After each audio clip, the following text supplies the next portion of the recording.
Welcome to YR TV. నేను మీ రంజిత్. తెలంగాణ రాష్ట్ర వ్యాప్తంగా జరుగుతున్న తాజా అప్డేట్తో పాటు మరికొన్ని అంశాలకు కూడా మీ ముందుకు తెర మీదకి తీసుకొచ్చే ప్రయత్నం అయితే జరుగుతుంది. తెలంగాణ రాష్ట్ర రాజకీయాలలో ఇప్పుడు చాలా కీలకంగా మారింది ఎమ్మెల్సీ ఎన్నిక. పట్టభద్రుల ఎన్నికకు సంబంధించి హోరాహోరీగా ప్రచారం అయితే కొనసాగుతుంది. అయితే తెలంగాణ రాష్ట్ర వ్యాప్తంగా కూడా పట్టభద్రుల ఎన్నికలకు సంబంధించి ఈసారి చాలా ప్రతిష్టాత్మకంగా కూడా మారబోతున్నాయి అనేది ప్రధానమైన చర్చ కొనసాగుతుంది.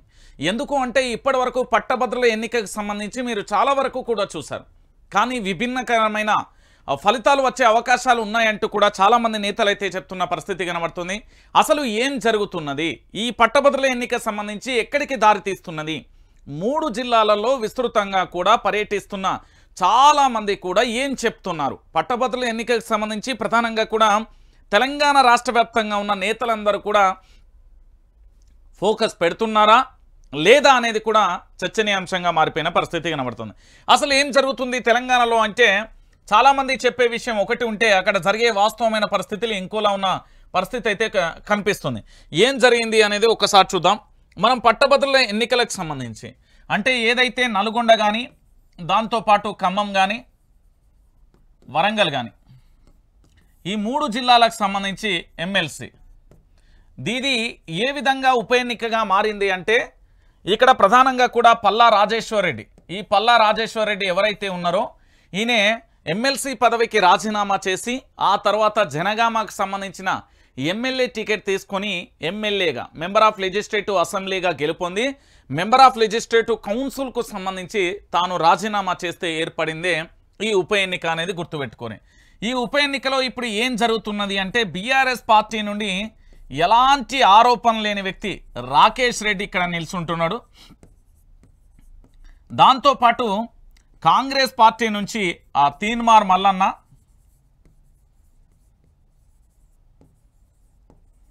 ఇక బీజేపీ పార్టీ నుండి ప్రేమేందర్, మీ అందరికీ తెలిసిన విషయమే. ఇక స్వతంత్ర అభ్యర్థులుగా చాలామంది పరిలో దిగుతున్నారు. ఇందులో బక్క జడ్సన్ ఉన్నాడు, దాంతోపాటు నిరుద్యోగులకు సంబంధించి అశోక్ ఉన్నాడు, ఈ అశోక్ సార్. దాంతోపాటు ఇంకో స్వతంత్ర అభ్యర్థికి సంబంధించి రాఘవేంద్ర అనే పర్సన్ కూడా ఉన్న పరిస్థితి కనబడుతుంది. ఇంకా చాలామంది కూడా ఉన్నారు, ఒక్కరు కాదు ఇద్దరు కాదు. ఏంటి అంటే చాలామంది కూడా పోటీ చేస్తున్నారు. దాదాపుగా ఈ ఎమ్మెల్సీ పదవి కోసం చాలామంది తహతహలాడిపోతున్న పరిస్థితి అయితే కనబడుతుంది. ఈ 3 జిల్లాలకు సంబంధించి నల్గొండ, ఖమ్మం, వరంగల్కు సంబంధించి 3 జిల్లాల పట్టభద్రుల ఎన్నికలకు సంబంధించి ఇంతమంది పోటీ చేస్తున్నారు. ఏంది బీఆర్ఎస్ ప్రభుత్వం మీద తీవ్రమైన ఆరోపణలు చేసిన బక్క జడ్సన్, దాంతోపాటు అశోక్ కుమార్, దాంతోపాటు తీన్మార్ మల్లన్న, ఇదంతా వీళ్ళు ముగ్గురు కూడా గత 10 సంవత్సరాల పాటు జరిగిన విషయానికి సంబంధించి మనం చూసాం. ఇక ఏంది బీజేపీ నుంచి బీఆర్ఎస్లోకి అడుగుపెట్టిన తర్వాత రాకేష్ రెడ్డికి టికెట్ కేటాయించడానికి సంబంధించి కొంతమంది గుస్సుగా ఉన్నారనే విచ్చలవిడి వార్తలు అయితే రాస్తున్న పరిస్థితి కనబడుతుంది. కానీ దాంట్లో ఎలాంటి నిజము లేదు. బీఆర్ఎస్ పార్టీ సమిష్టిగా కూడా రాకేష్ రెడ్డిని గెలిపేయడానికి ఒక స్నేహపూరితమైన వాతావరణంలో వీళ్ళందరైతే కలిసికట్టుగా పనిచేస్తున్నారు. కేవలం కావాలని కుట్రలు కుతంత్రాలతో మాత్రమే జరుగుతుంది. అయితే ఈ పట్టభద్రుల ఎమ్మెల్సీకి సంబంధించి ఎలా ఉండబోతుంది అనేది ప్రధానంగా కూడా చర్చిస్తారు. ఇప్పుడు పట్టభద్రులు ఏం ఆలోచిస్తున్నారు అనేది తెలంగాణ బిడ్డలందరికీ తెలిసిన విషయమే. పట్టభద్రుల విషయంలో జరుగుతున్న అనేక అంశాలను కూడా ఇప్పుడు మనం చర్చిద్దాం. ఈ పట్టభద్రులకు సంబంధించి ఇటు ఏంది అంటే ఎమ్మెల్సీకి సంబంధించి డిగ్రీ పూర్తయిపోయిన వాళ్ళు ఎవరికైతే ఓటు హక్కు ఉంటుందో గ్రాడ్యుయేషన్ ఎవరికైతే పూర్తయితారో వాళ్ళు వాళ్ళ యొక్క ఓటు హక్కును వినియోగించుకుంటారు. అంటే ఆల్మోస్ట్ అందరూ కూడా చదువుకున్న వ్యక్తులు మాత్రమే ఓటు వేస్తారు. ఎందుకు వీళ్ళకు ఓటు వేస్తారు అనేది కూడా చర్చ ఉన్నది. దీంట్లో ప్రధానంగా కూడా నిరుద్యోగుల సమస్యలు కానీ, దాంతోపాటుగా ఉపాధ్యాయులు, కొంతమంది ప్రైవేట్ టీచర్స్ కానీ, రకరకాల సెక్టార్కు సంబంధించి అంటే ఒక్కొక్క డిపార్ట్మెంట్కి సంబంధించి వారి సమస్యల మీద పోరాటం చేసి ఈ మండలిలో చర్చించి ప్రభుత్వం మీద ఒత్తిడి తీసుకొచ్చి వాళ్ళకు పూర్తి స్థాయిలో వాళ్ళ పక్షాన పోరాటం చేయడానికి ఒక వ్యక్తి కావాలి. వాళ్ళే ఎమ్మెల్సీలో పట్టభద్రులకు సంబంధించి 3 జిల్లాలకు సంబంధించిన ఎవరైతే చదువుకున్న వ్యక్తి ఉంటారో వాళ్ళకి సంబంధించి ప్రధానంగా కూడా చర్చ కొనసాగుతుంది. ఈ పట్టభద్రుల ఎమ్మెల్సీకి సంబంధించి ఇంతమంది పోటీ చేస్తూ ఉన్నారు. ఈ పోటీలో ఎవరు గెలుస్తారు ఎవరు గెలవరు అనేది ఇక తెలంగాణ పట్టభద్రులు నిర్ణయిస్తారు. ఎందుకంటే ప్రతి ఒక్కరిది కూడా చరిత్ర అందరికీ తెలిసి ఇలా ఎవరి చరిత్ర ఎవరికి తెలియదు. రాకేష్ రెడ్డిది కానీ, తీన్మార్ మల్లన్నది కానీ, ప్రేమేందర్ది కానీ, బక్క జడ్సన్ కానీ, అశోక్ కానీ, రాఘవేంద్ర కానీ, ఇంకా చాలా మంది ఉన్నారు స్వతంత్ర అభ్యర్థులు. అందరిది కూడా ప్రతి ఒక్కరు కూడా సంపూర్ణంగా పరిశీలిస్తున్నారు. దీంట్లో 3 జిల్లాలకు సంబంధించిన యూనివర్సిటీ విద్యార్థులు ఉన్నారు. దాంతోపాటు ప్రధానంగా కూడా చర్చించాలంటే ఎవరు ఎటువైపు మొగ్గుతారు అనేది ఇంకో 2-3 రోజులలో క్లియర్ కట్గా చెప్తా. ఇక్కడ పోటీ అనేది మాత్రం రసవత్తరంగా ఉంది. ఎందుకంటే అందరూ కూడా ప్రభుత్వం మీద పోరాటం చేసిన వాళ్ళే గత 10 ఏళ్లలో ఉన్న ప్రభుత్వం మీద. సో బీఆర్ఎస్ పార్టీకి సంబంధించి అడ్వాంటేజ్ ఏ విధంగా ఉంటుంది, కాంగ్రెస్ పార్టీకి అడ్వాంటేజ్ ఉంటుందా ఉండదా, బీజేపీకి నిజంగానే పట్టభద్రులు సాయం చేస్తారా చేయరా అనేది చూడాల్సిన విషయం. ఎందుకంటే ఎమ్మెల్యేలకు సంబంధించి ఏమో స్థానికతను చూస్తారు. దాంతోపాటు రాష్ట్రంలో ఏది వస్తున్నది అనేది ఒక వేవ్ చూస్తారు. ఆ వేవ్లో ఏ పార్టీ వస్తే దాన్ని చూస్తారు. ఇక దాంతోపాటు ఎంపీ అంటే కేంద్రం దృష్టి తీసుకెళ్ళిళ్ళు. ఇది ఒక లుచ్చా చర్చ జరిగింది. ఎందుకంటే కేంద్రం గురించి కాదు మనం ఆలోచించాల్సింది, మన రాష్ట్రం గురించి, మన ప్రాంతం గురించి మనం ఆలోచించాల్సింది పోయి ఈరోజు ఏంది అంటే ఎంపీ ఎలక్షన్స్ అయిపోయినాయి. ఇప్పటికైనా ఎమ్మెల్సీ ఎన్నికలకు సంబంధించి మీ వైపున పోరాటం చేసే వ్యక్తిని, మీ నమ్మకస్తును ఎవరైతే ఉంటారో వాళ్ళు గెలిపించుకొని, ఇందులో బక్క జడ్సన్ ఉండొచ్చు, అశోక్ సార్ ఉండొచ్చు, రాఘవేంద్ర ఉండొచ్చు, రాకేష్ రెడ్డి ఉండొచ్చు, తీన్మార్ మల్లన్న ఉండొచ్చు, ప్రేమేందర్ ఉండొచ్చు, ఎవరైనా ఉండొచ్చు. కానీ నేను పట్టభద్రులకు సంబంధించి ఓటర్లందరికీ పిలుపునిచ్చేది ఏంది అంటే ఎవరైతే మీ పక్షాన పోరాటం చేస్తారో, ఎవరైతే మీకోసం పనిచేస్తారో, ఎవరైతే మాట ఇచ్చి తప్పకుండా నిలబడతారో, ఎవరైతే పూర్తి స్థాయిలో కూడా మీకు అందుబాటులో ఉంటారో వాళ్ళని చూసి ఓటేయండి. ఎందుకంటే చాలామంది కూడా బరిలో దిగిర్రు. ఈ బరిలో చాలామంది కూడా ఉన్న పరిస్థితి కనబడుతుంది. ఒక్కరిద్దరు గురించి కాదు. ఈ ఎమ్మెల్సీ ఎన్నిక అనేది చాలా ప్రతిష్టాత్మకమైన ఎన్నిక. కాబట్టి ఈ ఎన్నికను మీరు పూర్తి స్థాయిలో చాలా సీరియస్గా తీసుకోర్రి ఈ ఎన్నికకు సంబంధించి. ఎందుకంటే ఇది వరంగల్, నల్గొండ, ఖమ్మానికి సంబంధించి 3 ఉమ్మడి జిల్లాలకు సంబంధించిన ఒక చర్చ. ఈ 3 ఉమ్మడి జిల్లాలకు సంబంధించి ప్రధానంగా కూడా మీరు పట్టభద్రుల ఎమ్మెల్సీ ఎన్నికలలో ఎవరైతే మీ పక్షాన నిల్చుంటారో, ఎవరైతే మీకోసం పోరాటం చేస్తారో, ఎవరైతే మీకు అందుబాటులో ఉంటారో వాళ్ళని గెలిపించుకోర్రి. లేదు అంటే మళ్ళొక్కసారి ఇబ్బంది పడకుర్రి అని నేను తెలంగాణ రాష్ట్ర వ్యాప్తంగా ఉన్న వాళ్ళందరికీ కూడా హెచ్చరిస్తా ఉన్నా. ఎందుకు అంటే మాట విని మోసపోతే మాత్రం మళ్ళీ గోసపడాల్సిన పరిస్థితులు వస్తాయి. ఎవరి కోసం పనిచేస్తున్నారు, ఏ ఎజెండా వెనక ఏ నినాదం దాగి ఉన్నది అనేది తెలుసుకుంటే సరిపోతుంది. ఎందుకంటే ఆల్మోస్ట్ పట్టభద్రులందరికీ సంబంధించి చదువుకున్న మేధావులే కాబట్టి పెద్ద సమస్య మనం పెద్దగా చర్చించాల్సిన అవసరం లేదు. సో తెలంగాణ రాష్ట్ర వ్యాప్తంగా ఉన్న పట్టభద్రులందరూ కూడా ఆలోచించారు. ఇప్పటికీ ఏం జరిగింది తెలంగాణలో, ఈ 150 రోజుల పరిపాలన చూసిళ్ళు, బీజేపీ యొక్క కేంద్రంలో ఏ విధంగా చూసిర్రు, ఓడిపోయి మళ్ళొక్కసారి అధికారం కోసం చూస్తున్న బీఆర్ఎస్ పార్టీని చూస్తున్నారు. దాంతోపాటు స్వతంత్ర అభ్యర్థులుగా మేము పనిచేస్తామంటూ చాలామంది కూడా వస్తున్న పరిస్థితి కనబడుతుంది. అన్నీ ఆలోచించి ఆచి తూచి ఓటైతే వేయాల్సిన బాధ్యత మీపై ఉంటుంది. ఎందుకు నేను ఈ విషయాన్ని చెప్తున్నానంటే తెలంగాణ ప్రాంత బిడ్డలందరికీ కూడా తెలుసు. తెలంగాణ రాష్ట్ర వ్యాప్తంగా కూడా జరుగుతున్న ఒక చర్చలో భాగంగా ప్రధానంగా కూడా చాలామంది కూడా ఆలోచించుకోవాల్సిన విషయం ఏంటి అనేది కూడా ఒకసారి చూడండి. ఇక మనం ప్రధానంగా కూడా ఈరోజు మార్నింగ్ న్యూస్కు సంబంధించి వెళ్ళే ప్రయత్నం అయితే చేద్దాం. ఒక్కొక్కటిగా తెర మీదకి తీసుకొస్తే ఒక్కసారి మీరు చూడాలి. గీ పెద్ద ఆయనను చూసిర్రా, ఈ పెద్ద ఆయన ఏం జరుగుతున్నది అనేది మీరు ఒక్కసారి చూడుర్రి. అసలు ఏం జరిగింది ఇక్కడ ఏం జరుగుతున్నది అనేది మీరు ప్రధానంగా కూడా చూడాల్సిన విషయం కనబడుతుంది. ఏమున్నదండి ఈడ ఏం కనబడుతుంది మీకు? మొలకెత్తిన వడ్లు కనబడతాయి. ఎవరి పాపం ఇది, ఎవరికి సంబంధించి, ఏ విధంగా జరుగుతున్నది అనేది ఒకసారి మీరు అందరూ కూడా ఆలోచించాలి. తెలంగాణ రాష్ట్ర వ్యాప్తంగా ఉన్న ప్రతి బిడ్డ కూడా ఆలోచించాల్సిన విషయం ఏంటి అంటే రైతుల కష్టాల గురించి మీరు చూస్తున్నారు, ఆ రైతులు పడుతున్న ఇబ్బందులను చూస్తున్నారు, ఏం జరుగుతుందో కూడా చూస్తున్నారు. ఒక్కసారి మీరంతా కూడా ఆలోచించాల్సిన విషయం ఇది.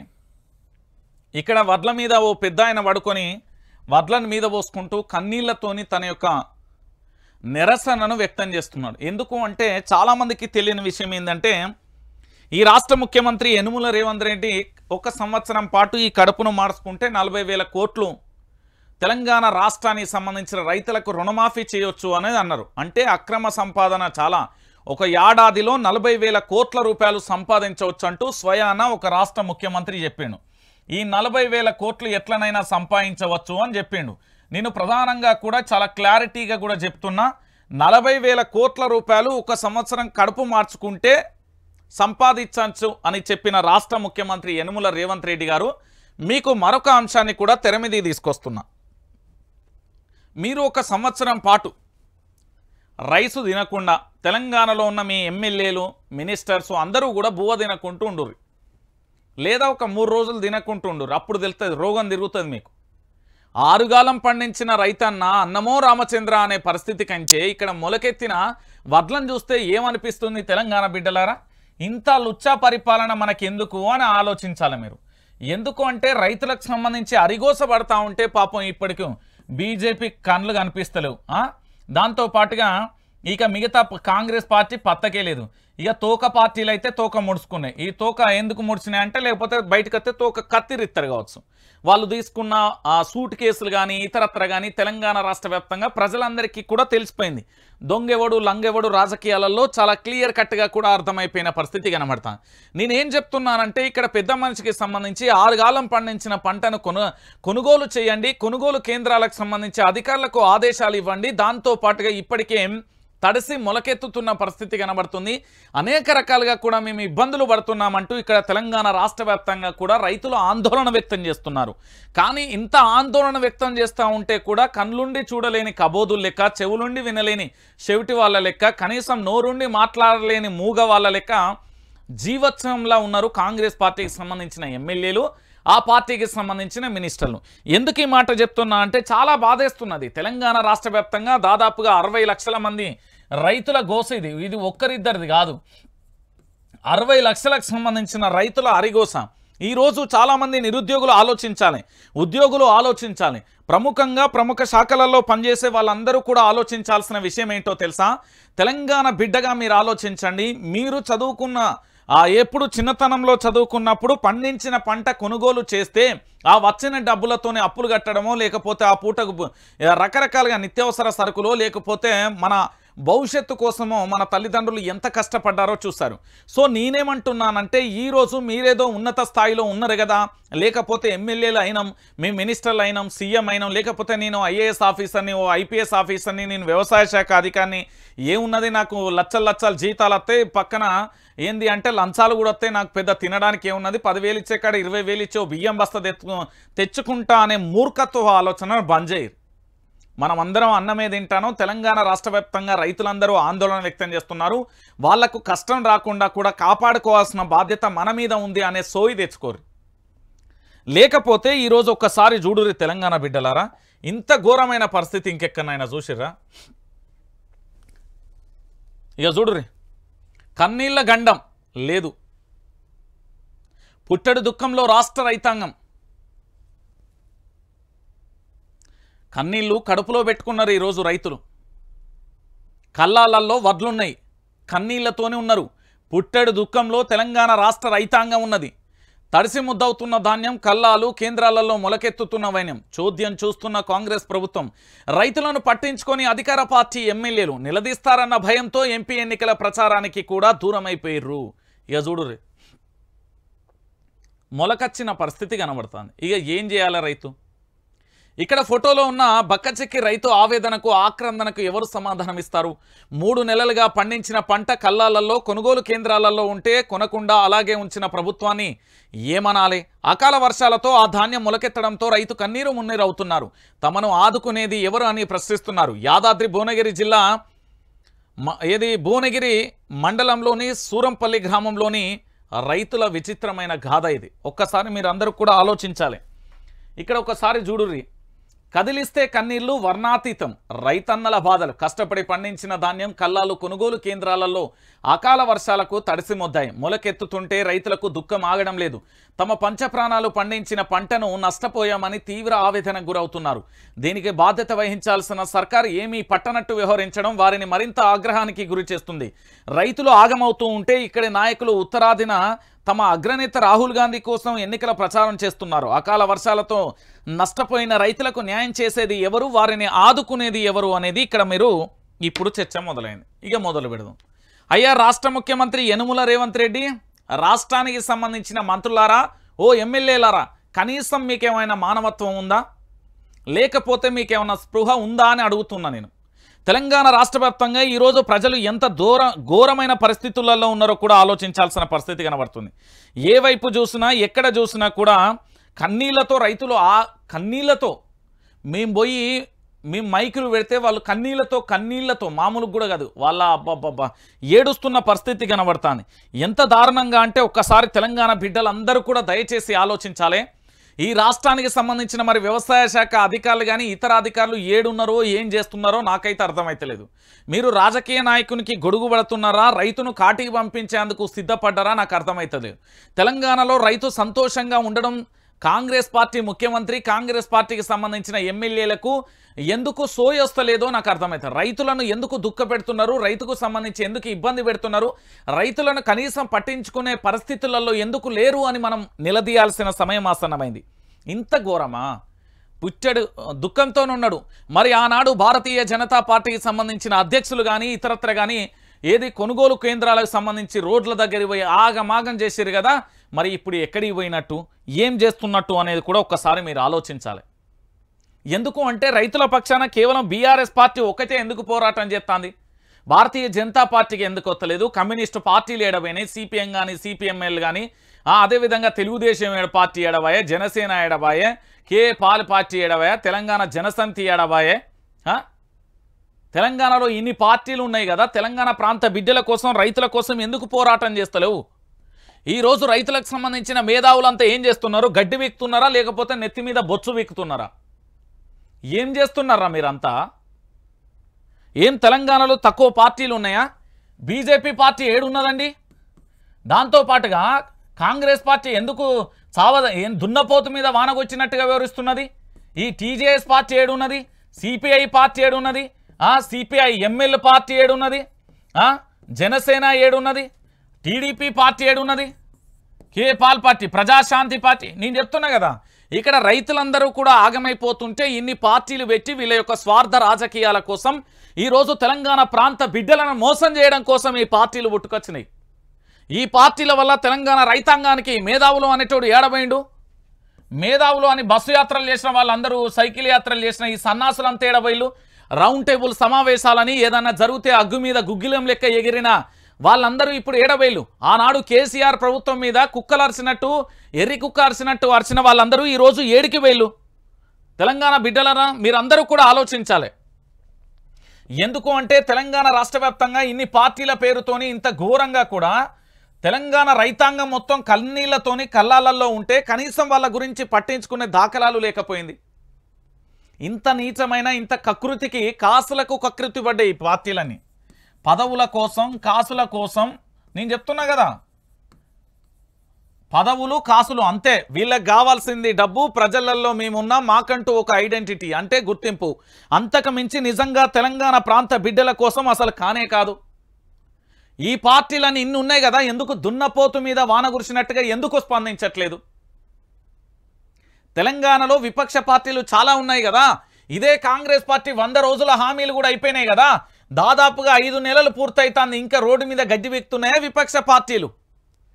అన్నం తింటలేరా, సోయి లేదా, మీకు ఏమైనా జ్ఞానం లేదా, ఏమైంది మీకు? ఎందుకు స్పందించడం లేదు? తెలంగాణ రాష్ట్ర వ్యాప్తంగా రైతులు కూడా కల్లాలలో ఆగమైపోతుంటే కనీసం ఎందుకు స్పందించడం లేదు మీరు? తెలంగాణ బిడ్డలారా, ఒక్కసారి మీరందరూ కూడా ఆలోచించాలి.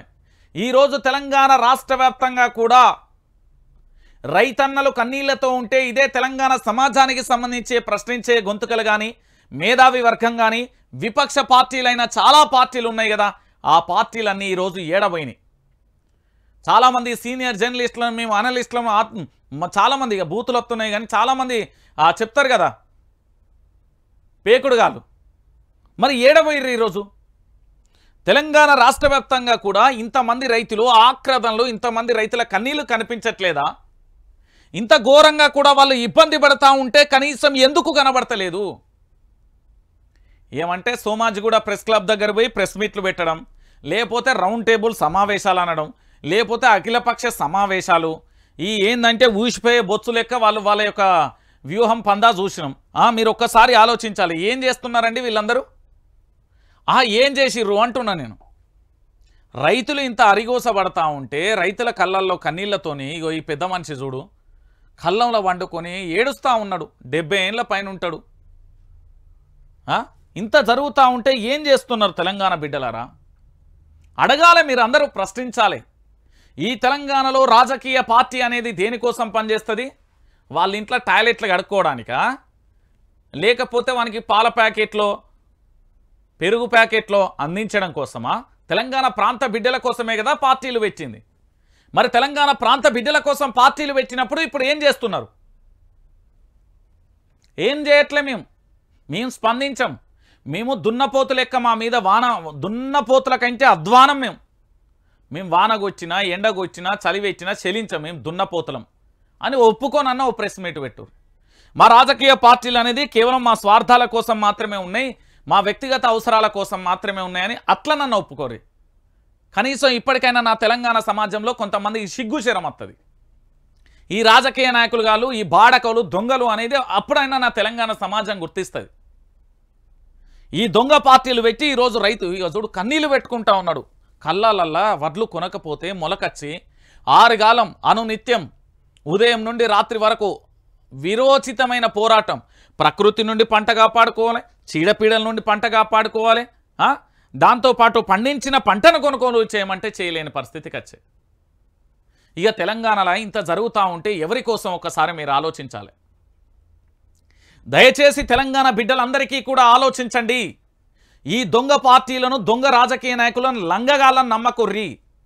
ఎవడైనా మీ ఊరికి వస్తే నేను మీ ప్రాంత ఎమ్మెల్యేను, మీ ప్రాంత ఎంపీని, ఈ రాష్ట్రం ఎవరు మంత్రిని, ఈ రాష్ట్ర ముఖ్యమంత్రి అని వస్తే మీరు చేయాల్సింది ఏందో తెలుసా?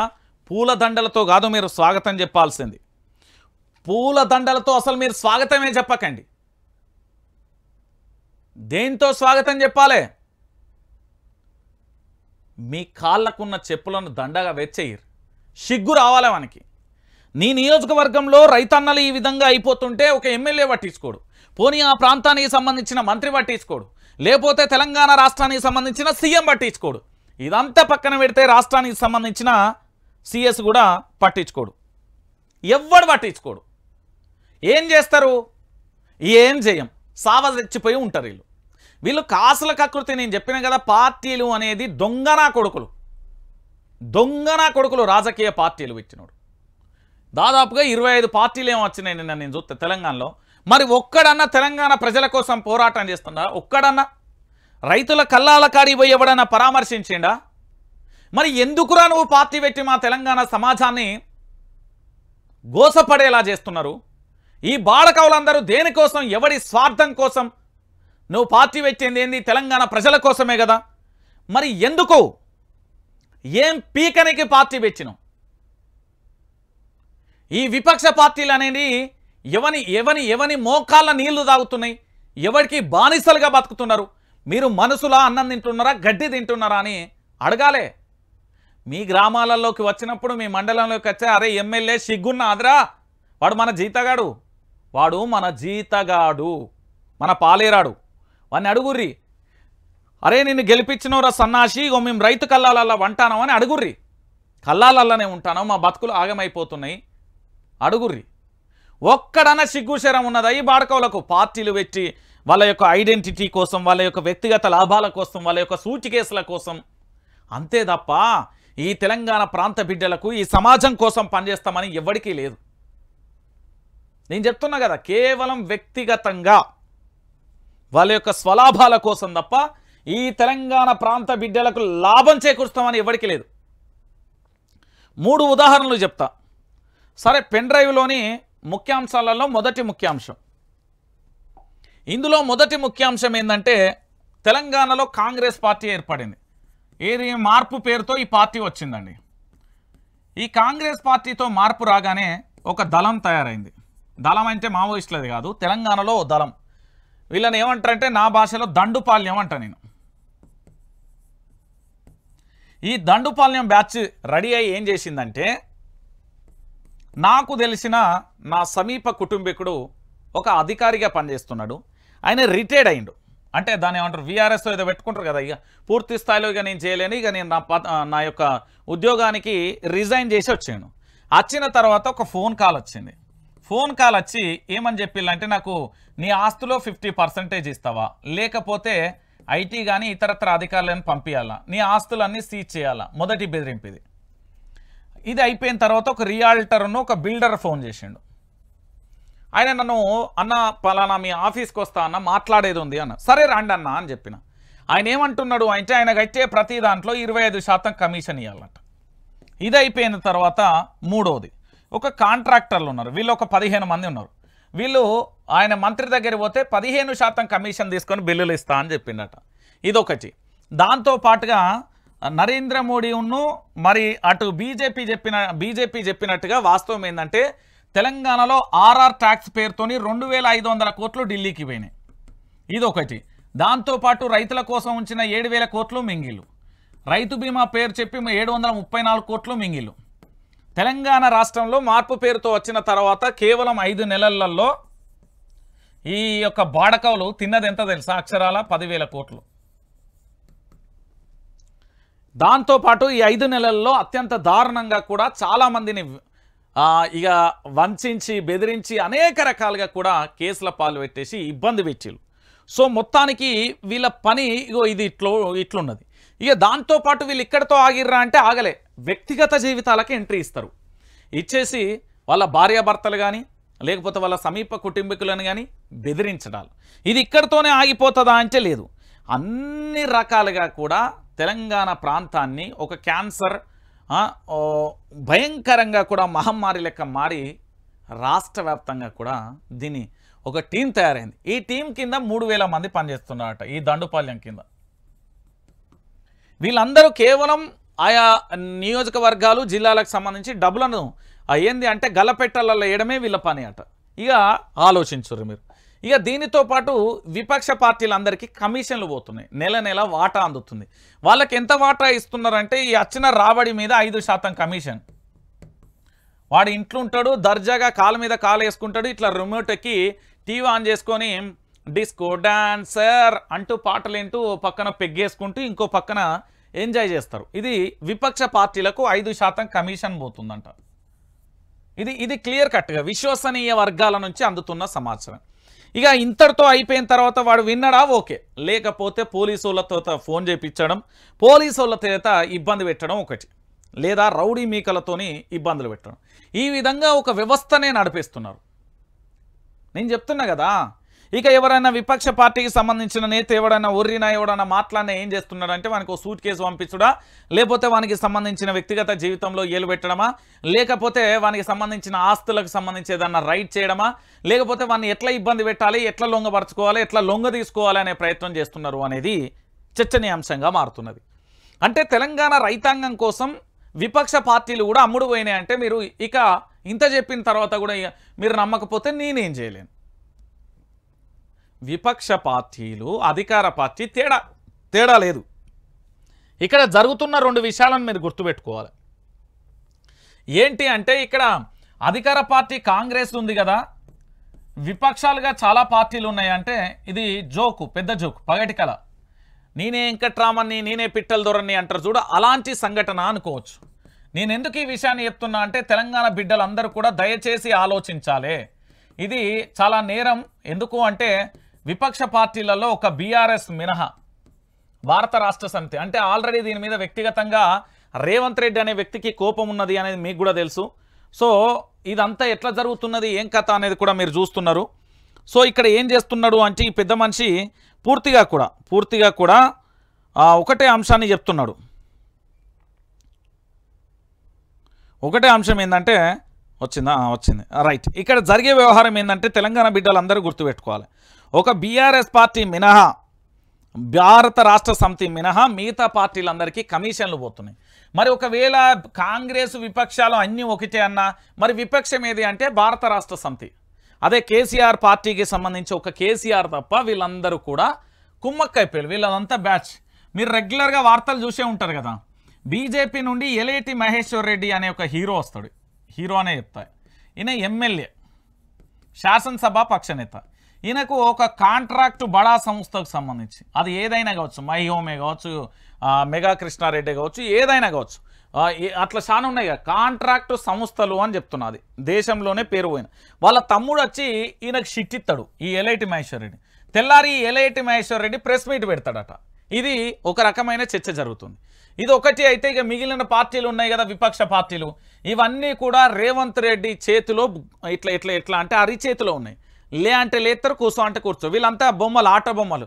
మనం చిన్నప్పుడు అదేది కమల్ హాసన్ సినిమాలలో బొమ్మలు ఇట్లా నాట్యం ఆడిస్తారు, తెరతోనే ఆడిస్తారు కదా బొమ్మలను, ఇట్లా అట్లా బ్యాక్గ్రౌండ్ ఆ తాళ్ళతోని కట్టి. సేమ్ ఇప్పుడు విపక్ష పార్టీలు తెలంగాణలో పరిస్థితి కూడా గదే అయింది. ఎందుకు నేను ఈ విషయాన్ని చెప్తున్నానంటే, ఇదే రైతుల గోస గనక మీరు ఇక్కడ చూస్తున్న చిత్రం గనక కేసీఆర్ పరిపాలనలో జరిగి ఉంటే, వామ్మో ఎర్రి కుక్కల కంచి అధ్వానంగా అరిచేటోళ్ళు, ఎర్రి కుక్కల కంచి అధ్వానంగా ధర్నాలు, రాస్తోరోకోలు, అబ్బబ్బబ్బబ్బబ్బబ్బా మైండ్ బ్లాక్ అయ్యేది మీకు. నేను నిజంగా చెప్తున్నా కదా, ఇదే కేసీఆర్ పరిపాలనలో గనక ఇది జరిగి ఉంటే ఘోరంగా ఉండు సినిమా, మామూలు కూడా ఉండకపోవు. ఇది గనక కేసీఆర్ పరిపాలనలో గనక ఇలాంటి పరిస్థితి వచ్చి ఉంటే, ఓ కొడుక సావ చచ్చినోడు కూడా లేచచ్చురు, ఏం శాతగానోడు కూడా ఉర్రు. కానీ ఈరోజు తెలంగాణలో ఇంత జరుగుతూ ఉంటే కూడా కనీసం స్పందించే దాఖలాలు లేదు అంటే ఒక్కసారి మీరే ఆలోచించాలి. నేను చెప్తున్నా కదా, తెలంగాణ ప్రాంత బిడ్డలకు మళ్ళీ మళ్ళీ మళ్ళీ మళ్ళీ ఆలోచించండి. ఈ రాష్ట్రానికి, తెలంగాణ ప్రాంతానికి, తెలంగాణ రాష్ట్రానికి బీఆర్ఎస్ పార్టీ, ప్రాంతీయ పార్టీ అనేదే శ్రీరామ రక్ష. ఇక ఏ పార్టీ లేదు, ఎవ్వరు రాడు, అందరు అమ్ముడు పోయే బాడుకోవాలి. నేను చెప్తున్నా, అందరు అమ్ముడు పోయేటోళ్ళే, అందరు పదవుల కోసం ఆశ చూపేటోళ్ళే. అదేంది కుక్కగా సొల్లు ఇట్లా కారుతా అంటారు చూడు, పదవుల కోసం పైసల కోసం అట్లా కకృతి పడ్డోళ్ళు. ఇక తెలంగాణ ప్రాంతంలో మా కోసం పనిచేస్తున్నారు, ధర్నా చేద్దాం, రేపు పొద్దుగాల దిష్టి బొమ్మలు దానం చేద్దామని ఎవడు అన్నాడు అనుకో, అది రాత్రిలో ఏదో హోటల్లో సిట్టింగ్ జరిగి చర్చలు జరిగిన తర్వాత తెరముద్దుకి వస్తారు అన్నట్టు. ఇది సింపుల్ లాజిక్. మీకోసం పనిచేసేది కేవలం బీఆర్ఎస్ పార్టీ. బీఆర్ఎస్ పార్టీ మీద రేవంత్ రెడ్డి అనే వ్యక్తి వ్యక్తిగతంగా పోతున్నాడు. ఆ వ్యక్తిగతం పనిచేస్తే ఆయన కూడా రాజకీయంగా ఆయన అనుకున్నట్టుగా ఉంటాడు, లేకపోతే ఆయన బతుకు కూడా ఏంది అంటే మళ్ళీ ఒక్కసారి విపక్షంలోకి వచ్చేస్తుంది.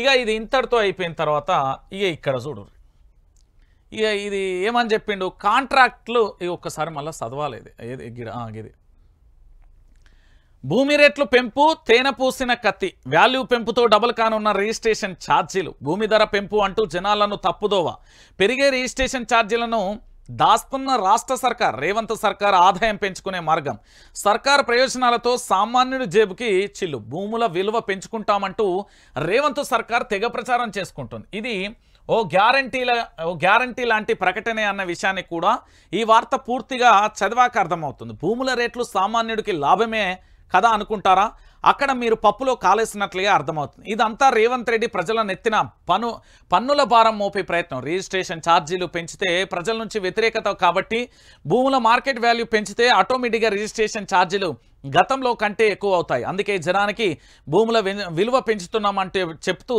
రిజిస్ట్రేషన్ ఛార్జీలు రేవంత్ రెడ్డి సర్కార్ చేస్తున్నారు. ఇందులో ఉన్న మర్మం ఏంది అని చెప్తా. ఏదైనా వస్తువు రేటు పెరిగితే అమ్మేవాళ్ళు కాస్త సంతోషిస్తారు. ఎవరు అమ్మేవాళ్ళు 4 రూపాయలు వస్తాయి కదా ఆనందం ఉంటుంది. ఇప్పుడు తాజాగా కూడా రేవంత్ రెడ్డికి ఇట్లనే చేస్తున్నాడు.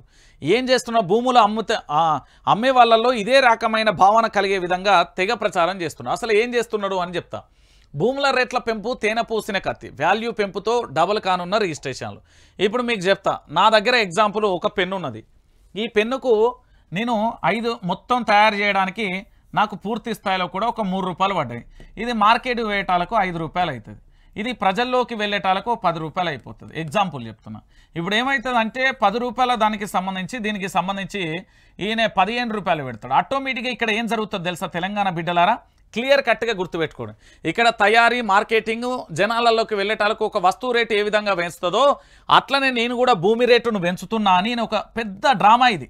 ఇట్లనే సేమ్ ఇక్కడ ఏంది అంటే, ఓ గజం 10,000 ఉన్నదనుకో రిజిస్ట్రేషన్కు సంబంధించి ప్రభుత్వ వాల్యూలో, దాన్ని ఒక 15,000కు 20,000కు పెంచుతా అని చెప్తాడు.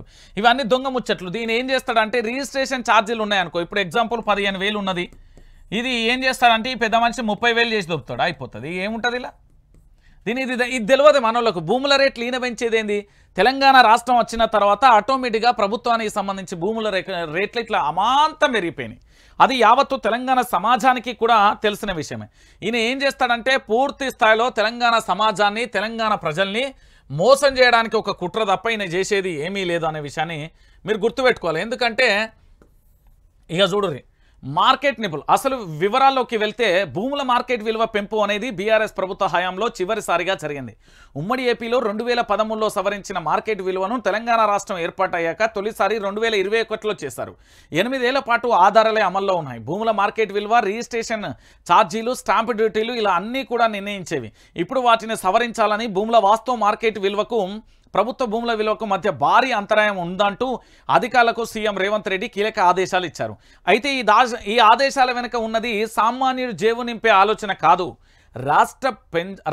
రాష్ట్ర ఆదాయం పెంచే ప్రక్రియ అంటూ సీఎం రేవంత్ రెడ్డి అనుకూల మీడియా చేస్తున్న ప్రచారం అని, డబ్బా ప్రచారం అని, ఏదో మేలు చేస్తున్నట్లుగా జరుగుతున్న ప్రచారం కేవలం ప్రజల నుంచి ఛార్జీల వసూలే తప్ప మరొకటి లేదు అంటూ కూడా తేటతెల్లమైపోయింది. ఈ దొంగలు చేస్తున్న పని తేటతెల్లమైపోయింది.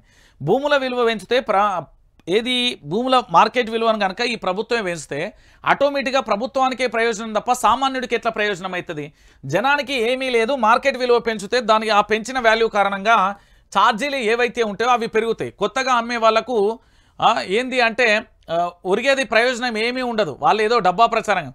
ఉదాహరణకు చంద్రయ్య అనే వ్యక్తి 3 ఎకరాలు ఉన్నాయనుకుందాం. ఒక 3 ఎకరాల భూమి చంద్రయ్య అనే వ్యక్తికి ఉన్నది.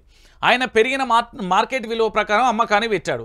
ఆయన నుంచి సూరయ్య అనే వ్యక్తి కొందామనుకున్నాడు. అయితే ప్రభుత్వం ఎంత పెంచినా బయట మార్కెట్లో దానికి అసలు పొంతన ఉండదు. ఇది విషయం తెలంగాణ ప్రజలందరికీ తెలుసు. మార్కెట్ విలువ లక్షలలో ఉంటే కోట్ల రూపాయలలో మార్కెట్కు సంబంధించిన వాల్యూ ఉంటుంది. సో ప్రభుత్వం పెంచే వాల్యూ కారణంగా ఇటు అమ్మే చంద్రయ్యకు అటు కొనే సూర్యకు ఎలాంటి ప్రయోజనం లేదు. పైగా సూర్యకు రిజిస్ట్రేషన్ ఛార్జీలు భారీగా పెరుగుతాయి. దీంతో చంద్రయ్యకు వచ్చే లాభం లేదు. సూరయ్య జేబుకు చిల్లు పెట్టుకోవాల్సిందే. పెరిగిన రిజిస్ట్రేషన్ వల్ల కేవలం రేవంత్ పైసల కాసుల వర్షం కురుస్తుంది అనే ప్రచారాన్ని మీరు గుర్తుపెట్టుకోవాలి. ఏంది అంటే ఇక్కడ భూముల వాస్తవ మార్కెట్ విలువకు ప్రభుత్వం నిర్దేశించిన భూముల మార్కెట్ విలువకు మధ్య ఉన్న వ్యత్యాసం అనేక రేట్లు ఉంటుంది అనేది గుర్తుపెట్టాలి. దీనికి సంబంధించిన ఒక ఉదాహరణ కూడా మీకు చెప్తా. ఎందుకంటే మన భాషలో ఇది అర్థం కావాలి కాబట్టి మన భాషలో చెప్తే నుర్రి ఇప్పుడు ఈయన ఏం చెప్తున్నాడు అనేది నేను క్లియర్ కట్గా చెప్తా. సింపుల్గా మాట్లాడుకుందాం మనం. నాకే ఒక 3 ఎకరాల భూమి ఉన్నది. ఇక్కడ 3 ఎకరాల భూమి ఉన్నది. నేనేం చేసిన అంటే నాకు ఆపద వచ్చింది, కష్టం వచ్చిందని చెప్పి 3 ఎకరాల భూమికి ఇక్కడ రంజిత్ అనే నేనేం చేసిన ఈ 3 ఎకరాల భూమిని రామకృష్ణ అనే వ్యక్తికి అమ్మిన. ఇది ప్రభుత్వ లెక్కల ప్రకారం ఎకరా ఎంత నిర్దేశించబడింది అంటే 1,00,000 రూపాయలు అనుకుందాం. ఎకరానికి 1,00,000 రూపాయలు నిర్దేశించబడింది. అంటే ప్రభుత్వ లెక్కల ప్రకారం మార్కెట్ విలువ ఇది బహిరంగంగా మార్కెట్లో 1 కోటి రూపాయలు ఉన్నది. 1 కోటి రూపాయలు ఉన్నది. సరే నేనేం చేసిన ఇక్కడ ఏంది, నేను అమ్మిన భూమిని ఈయన తీసుకున్నాడు. బహిరంగంగా మార్కెట్ విలువకు ప్రభుత్వం దానికి చాలా డిఫరెంట్. నక్కకు నాగలోకానికి ఎంత డిఫరెంట్ ఉంటుందో ఇది కూడా అంతే డిఫరెన్స్ ఉంటుంది. మనందరికీ తెలిసిన విషయమే. నేనేం చేసిన అంటే దీన్ని నేను అమ్మినా నాకు ఎలాంటి లాభము లేదు. కొన్నతనికి ఏమైందంటే ఈ రామకృష్ణ అనే పర్సన్కి ఏమైంది అంటే ఈయనకు 3 ఎకరాలు కొంటే వీళ్ళు పెంచుతారు కదా, దీనికి రిజిస్ట్రేషన్ ఛార్జీలు పెరిగినాయి, డబల్ అయిపోయినాయి. దాంతోపాటు అన్ని రకాలుగా కూడా ప్రభుత్వానికి కట్టాల్సిన ఆదాయం ప్రభుత్వానికి స్వయాన్ని నేనే బంగారు పల్లెంలో పెట్టి ఇచ్చినట్లు ఉంటుంది. ఇప్పుడు అమ్మే నాకు కొనే వ్యక్తికి ఎలాంటి సంబంధం, మార్కెట్ విలువకు ప్రభుత్వానికి సంబంధించిన చాలా డిఫరెంట్ ఉంటుంది. ఇక్కడ 5 లక్షలు ఉంటే అదో 50 లక్షలై కూర్చుంటుంది. ఆ రేటు ప్రకారమే అమ్ముతాం. ఇక్కడ అమ్మినోనికి కొన్నోనికి ఏం లాభం ఉండదు. కేవలం వీళ్ళు రిజిస్ట్రేషన్, స్టాంపు డ్యూటీలు అదొకటి ఇదేట అని చెప్పి ప్రభుత్వానికి రాబడి కోసం వీళ్ళు చేస్తున్న ఎత్తుగడా. అర్థమైందా? జనాలను ముక్కు పిండి వసూలు చేయాలి. ఎట్లా వసూలు చేయాలి అనేది ఈయనను చూసి నేర్చుకోవాలి మీరు. అర్థమైందా తెలంగాణ ప్రజలారా? ఓ కాంగ్రెసే రావాలి, నాకు టోపీ పెట్టాలండి. అర్థమైందా? ఇప్పటికైనా భజన బ్యాచ్కి అంతా అర్థం కావాలి. అమ్మేటోడికి కొనేటోడికి ఎలాంటి సంబంధం లేదు. ప్రభుత్వం ఏం చేసిందంటే ఎవడు అమ్మినా ఎవడు కొన్నా గతంలో రిజిస్ట్రేషన్ ఛార్జీలు ఎంతైతే ఉన్నాయో ఆ 5,000 10,000కే రిజిస్ట్రేషన్ చేసుకునేది. ఇప్పుడు అమాంతం దాన్ని 5,000 ఉన్న దాన్ని 50,000 నుంచి 5 లక్షలు చేస్తే ఎవడికి ఉంటుంది? నేను అమ్మినా, నా భూమి నేను అమ్మినా, నాకు ఎలాంటి సమస్య ఉండదు. కొన్నోడికి ఇక్కడ కొన్న ఏదైతే మార్కెట్ వాల్యూ ఉంటుందో మార్కెట్ వాల్యూకు బహిరంగ మార్కెట్ చాలా తేడా ఉంటుంది కదా. వాడు నా దగ్గర 3 ఎకరాలను 3 కోట్ల వెచ్చి కొన్నాడు. వాడు ఛార్జీలు ఎంత కట్టాలాడా? 25 లక్షల నుండి 50 లక్షలు కట్టాలి. అంతకుముందు ఎంత కట్టేది? భూముల మార్కెట్ విలువ కంటే ముందు 1,00,000 2 లక్షలల్లో అయిపోయేది. ఇప్పుడు అమాంతం పెంచేసిండు సార్, పెంచబోతున్నాడు. ఇది క్లియర్ కట్. ఇప్పుడు ఎవరికి లాభం? రాష్ట్ర ప్రభుత్వానికి లాభం. ఆ కొనేటోనికి నష్టం, రాష్ట్ర ప్రభుత్వానికి నష్టం. అమ్మేటోడిది ఏముండదు. ఇక్కడ బహిరంగ మార్కెట్లో ఎంత రేటు ఉందో అంత రేటు ఉంటుంది. అమ్మినం పలానోడు కొన్నాడు పోయినా రిజిస్ట్రేషన్ చేసిన ఆ రిజిస్ట్రేషన్ స్టాంప్ డ్యూటీలు ఏవైతే ఉన్నాయో ఆ కొన్న వ్యక్తి దగ్గర నుండి ప్రభుత్వం డైరెక్ట్గా అరే నువ్వు లంచం ఇవ్వాల్సిన అవసరం లేకుండా ఏం చేస్తుందంటే ఈ మార్గంలో ఆదాయాన్ని తెస్తున్నారు. అంటే ఇప్పటికైనా మీరు అర్థం చేసుకోవాలి ఎంత దారుణంగా తెలంగాణ ప్రజల్ని మోసం చేస్తున్నారు. భూముల రేట్ల పెంపు అంటూ చెప్తున్న ఈ లంగ ముచ్చట్లు దొంగ ముచ్చట్లన్నీ తెలుసుకోవాలి. మళ్ళీ మళ్ళీ చెప్తా ఉన్నా, గుర్తుపెట్టుకోరు తెలంగాణ బిడ్డలందరికీ చెప్తా ఉన్నా, చాలా క్లియర్గా గుర్తుపెట్టుకోరు. ఇప్పుడు రంజిత్ అనే నేను ఒక 3 ఎకరాలను అమ్ముతున్నా, నాకు ఆర్థిక పరిస్థితి ఏదో అవసరం ఉండి ఎవరు రామకృష్ణ అనే పర్సన్ దీన్ని కొంటాడు. రామకృష్ణ అనే పర్సన్ దీన్ని ఎంత కొన్న 3 ఎకరాలను కొంటాడు. ఎకరం మార్కెట్ విలువ ప్రకారం 10 లక్షలు వేసుకుందాం గవర్నమెంట్ వాల్యూ. ఇప్పుడు ప్రైవేటు బహిరంగ మార్కెట్లో ఇది ₹1 కోటి ఉన్నది. ₹1 కోటి నేను అమ్ముకున్నా. 3 ఎకరాలు అమ్మితే నాకు ఎంత వచ్చింది? 3 కోట్లు వచ్చింది. ఇక్కడ ప్రభుత్వానికి నాకేమన్నా సంబంధం ఉందా? లేదు. ఈయన మార్కెట్ విలువ వేస్తున్న ఏమన్నా సంబంధం, నాకేమన్నా లాభం వచ్చిందా? లేదు. మరి ఎవరికి లాభం వచ్చింది అంటే ఈ రామకృష్ణ అనే వ్యక్తి నా దగ్గర నుండి 3 కోట్ల రూపాయలు పెట్టి 3 ఎకరాలు అనుకుంటే ఈ 3 ఎకరాల రిజిస్ట్రేషను స్టాంపు డ్యూటీలకు ఛార్జీలు వేసిండి. ఈ ఛార్జీలతో ఏంటంటే తేనెబూసిన కత్తి మెడ కింద కత్తి పెట్టి ఇటంటవా తెగుతుంది అన్నట్టుగా ఈ పెద్ద మనిషి పెద్ద పన్నాగం వేసిండు. వేస్తే ఏమైంది? గతంలో రిజిస్ట్రేషన్ చేస్తే నాకు ₹1,00,000 అయ్యేది, ఈసారి రిజిస్ట్రేషన్ చేస్తే 10 లక్షలైనాయి. ఈ 10 లక్షలు ఎడికి పోతున్నాయి? గవర్నమెంట్ ఖజానాకు పోతున్నాయి. అర్థమైందా? మరి లాభం ఎవలకు? కొన్నోడికి, అమ్మినోడుకి లాభం ఏం లేదు, కొన్నోడికి లాభం లేదు. అనవసరంగా ఈ ఛార్జ్ స్టాంపు డ్యూటీల పేరుతోని ప్రభుత్వం గుంజుతుంది ఇట్లా పైసలు. ఇక ఇప్పటికైనా అర్థం చేసుకోకపోతే అయినా ఏంది 3 రంగుల జెండా వచ్చి సింహమోలే వచ్చినాడు, ఒక్కరో ఇద్దరో కాదు, ఈయన సింహమోలే వచ్చినాడు. తెలంగాణ ప్రజలను దోసుకోవడానికని వాడాలి, తెలంగాణ ప్రజల్ని దోసుకోవడానికని వాడాలి. తెలంగాణ ప్రాంత బిడ్డలను బజెట్లో పెట్టి అమ్ముతున్నాడు అనాలి. నేను చెప్తున్నా కదా ఎంత ఘోరం అయితే దీంట్లో. భూముల మార్కెట్ విలువ పెంచితే ఆటోమేటిక్గా రిజిస్ట్రేషన్ ఛార్జీలు కూడా ఎక్కువ అవుతాయి కదా. ఆడ 10 లక్షలు ఉన్నప్పుడు ఇక్కడ 1,00,000 ఉంటే దాన్ని 10 లక్షలు చేసేస్తాడు, దాన్ని ఒక 50 లక్షలు ₹1,00,000 చేస్తాడు. ఇది అర్థం చేసుకోర్రి. ఈయనే మన దగ్గర నుండి డైరెక్ట్గా కాకుండా ఇండైరెక్ట్గా ఇట్లా గుంజుతుండు, ముక్కు విండి చెవులు విండి వసూలు చేస్తుండు. ఆయన పేరే యనమల రేవంత్ రెడ్డి. ఇక భూముల రేట్లు పెంచుతున్నానని డబ్బా ఇక ఇవాళ వాళ్ళ ఛానళ్ళు ఉంటాయి, భజన ఛానళ్ళు. భూముల రేట్లు తెలంగాణలో అమాంతం పెరిగిపోయాయి. రేవంత్ అధికారంలోకి రాగానే సీఎం రేవంత్ అని చదివేటోని అని రాసినోని మడత పెట్టి కొడితే మళ్ళీ అని బజ్జీలు రాలాల. అసలు విషయం ఇది చెప్పాడు ఎవడు? ఇది చెప్పాడు. అమ్మో అది చెప్తే ఎట్లా?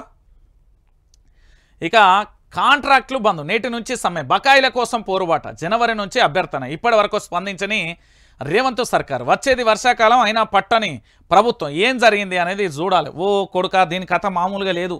నిన్నట్టుండి దీని మీద నేను ఎంక్వైరీ చేస్తా ఉన్నా. ఇందులో భయంకరమైన విషయాలు వచ్చినాయి. ఈ కాంట్రాక్టర్ల బంద్ ఏదైతే ఉందో వచ్చేది ఏ కాలం? వానాకాలం. వానాకాలం వచ్చినప్పుడు ఏమవుతుంది? రోడ్లు, డ్రైనేజీలు, నాలాలు, కరెంటు పోల్స్, ఇలా మహానగరం చుట్టూ బోలెడని పనులు ఉంటాయి. ఈ మెయింటెనెన్స్ అనేది చాలా ముఖ్యం. హైదరాబాద్ కానీ వరంగల్ కానీ జిల్లాలకు సంబంధించిన టౌన్లలో, గ్రామాలలో కూడా చాలా అవసరం. ఈ పనులన్నీ చేసే వ్యవస్థ కాంట్రాక్టర్ల చేతిలో ఉంటుంది. కానీ ఇప్పుడు కాంట్రాక్టర్లు సైతం సైరన్ మోగిస్తే పరిస్థితి ఏంది? ప్రభుత్వం నేరుగా పోరుకు దిగారు. తమ బకాయిలను చెల్లిస్తేనే పన్నులు జరుపుతామంటున్నారు. పన్నులన్నీ బంద్ పెట్టి నేటి సమ్మెకు దిగారు. గత పన్నులకు సంబంధించి 1350 కోట్ల బిల్లులు రావాల్సి ఉందని, వాటిని రిలీజ్ చేయాలని జిహెచ్ఎంసీ కాంట్రాక్ట్ అసోసియేషన్ ప్రతినిధుల డిమాండ్ చేశారు. ఒక పక్క పేరుకుపోతున్న బకాయిలతో తాము తీవ్ర ఇబ్బందులు ఎదుర్కొంటూ అప్పులు పెరిగిపోయాయని బాధపడుతూ ఉంటే, మరో పక్కన కొత్త ప్రభుత్వం నిర్లక్ష్య ధోరణి ఆత్మస్థైర్యాన్ని కూడా దెబ్బతీస్తుందని వాపోయారు. అయితే ఇది ఒక పంచాయతీ ఉంటే దీంట్లో ఇంకొక నిజం కూడా దాగి ఉన్నది. మరి చాలా మంది తెలియదు, దీని వెనుక బోలెడన్ని రహస్యాలు దాగి ఉన్నాయి. మనోళ్ళు ఏమనుకుంటారంటే ఏమున్నా తీ అనుకుంటారు, కానీ ఇక్కడ పెద్ద సమస్య వచ్చి పడింది. అయితే ఈ హైదరాబాద్కు సంబంధించిన జిహెచ్ఎంసీకి సంబంధించి ఒక కాంట్రాక్టరు మనకు ఫోన్ చేసిండు. ఈయన ఏం చేసిండంటే స్వయాన అధికారి దగ్గరికి పోయిండు. నా కళ్ళ ముంగట జరిగిన చర్చ ఇది. అధికారి దగ్గర పోయి, సార్ ఎట్లా సార్, మా భార్య దగ్గర ఉన్న పుస్తల తాడు మంగళసూత్రంతో పాటుగా ఏది ఇంకా బంగారం, ఏది గాజులు కానీ, రింగులు కానీ, చెవు కమ్మలు కానీ, గోపితాడు కానీ, దాంతోపాటు నక్లెస్ కానీ అన్నీ కుదవెచ్చి బ్యాంక్ లోన్ తెచ్చి డ్రైనేజ్ పని చేసిన సారు. నేను చేసిన డ్రైనేజ్ పని ఎంత అనుకుంటున్నారు అంటే 25 లక్షలు చేసిన సారు.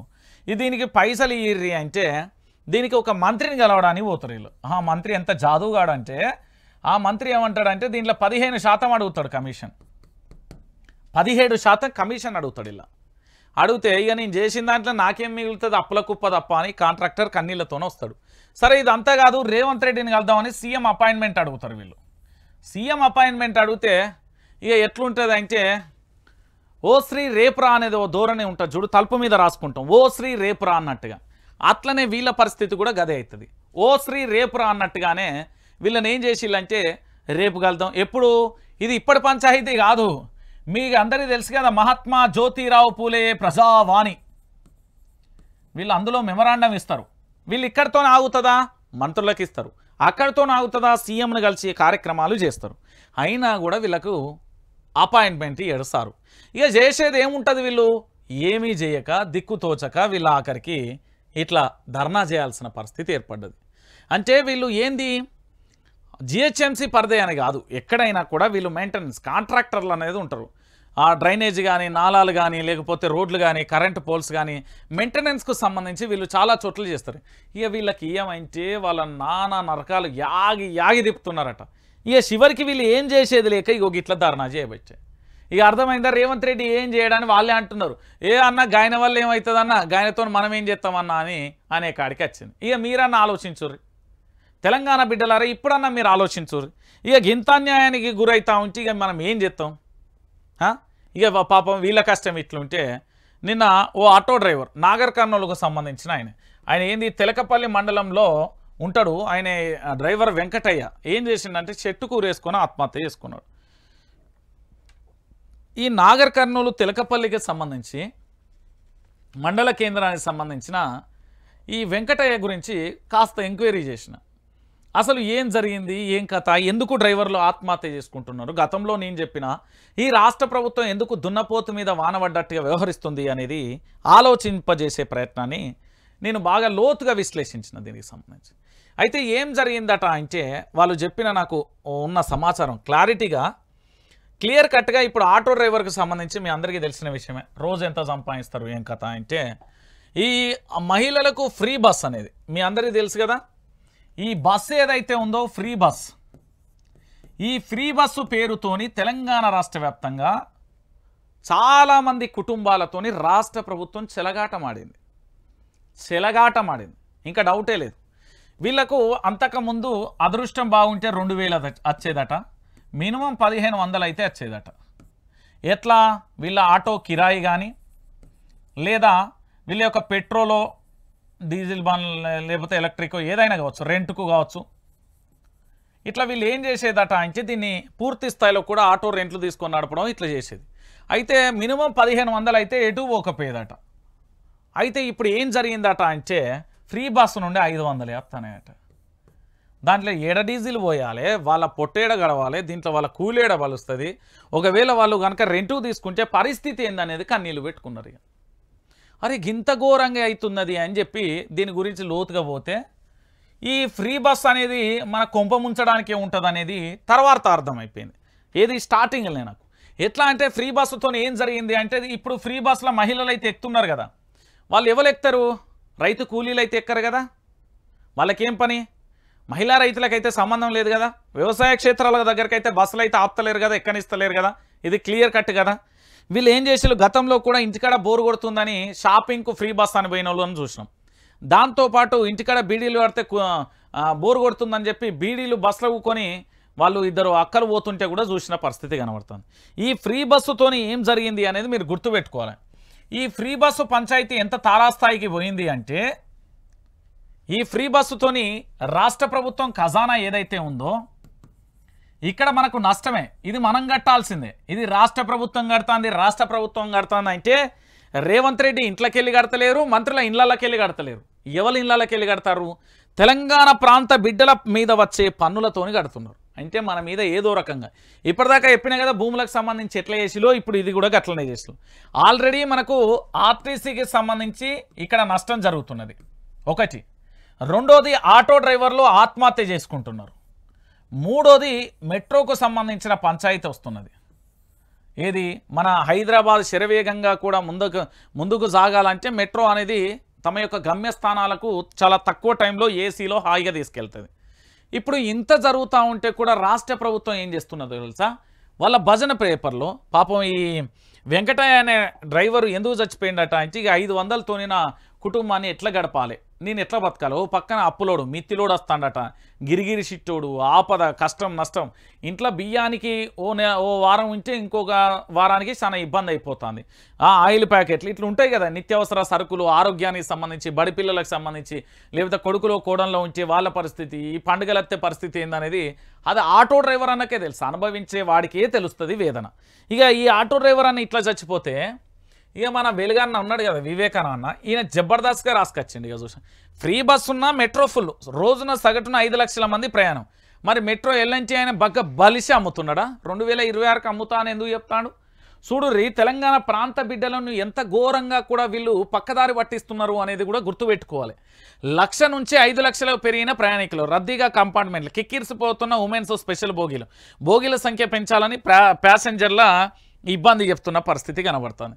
ఫ్రీ బస్సుతో మెట్రోకు దెబ్బ, 50% మంది బస్సులలోనే వెళ్తారు. ప్రధాని నరేంద్ర మోడీ, కాలుష్యం కూడా పెరిగిపోతున్నది, ఎన్నికల కోసం మెట్రో ఖజానా ఖాళీ చేస్తారా? ఇట్లయితే మెట్రో దేశం ఎలా ముందుకెళ్తుందని కామెంట్. మీరు ఫ్లైట్లలో ఫ్రీగా తిరుగుతారా? మహిళలకు ఫ్రీ బస్సు వద్ద ప్రధాని మోదీకి కామెంట్లకు కేజ్రీవాల్ కౌంటర్. ఇది ఎవరి కోసం అంటే రేవంత్ రెడ్డిని సంతోష పెట్టడానికి.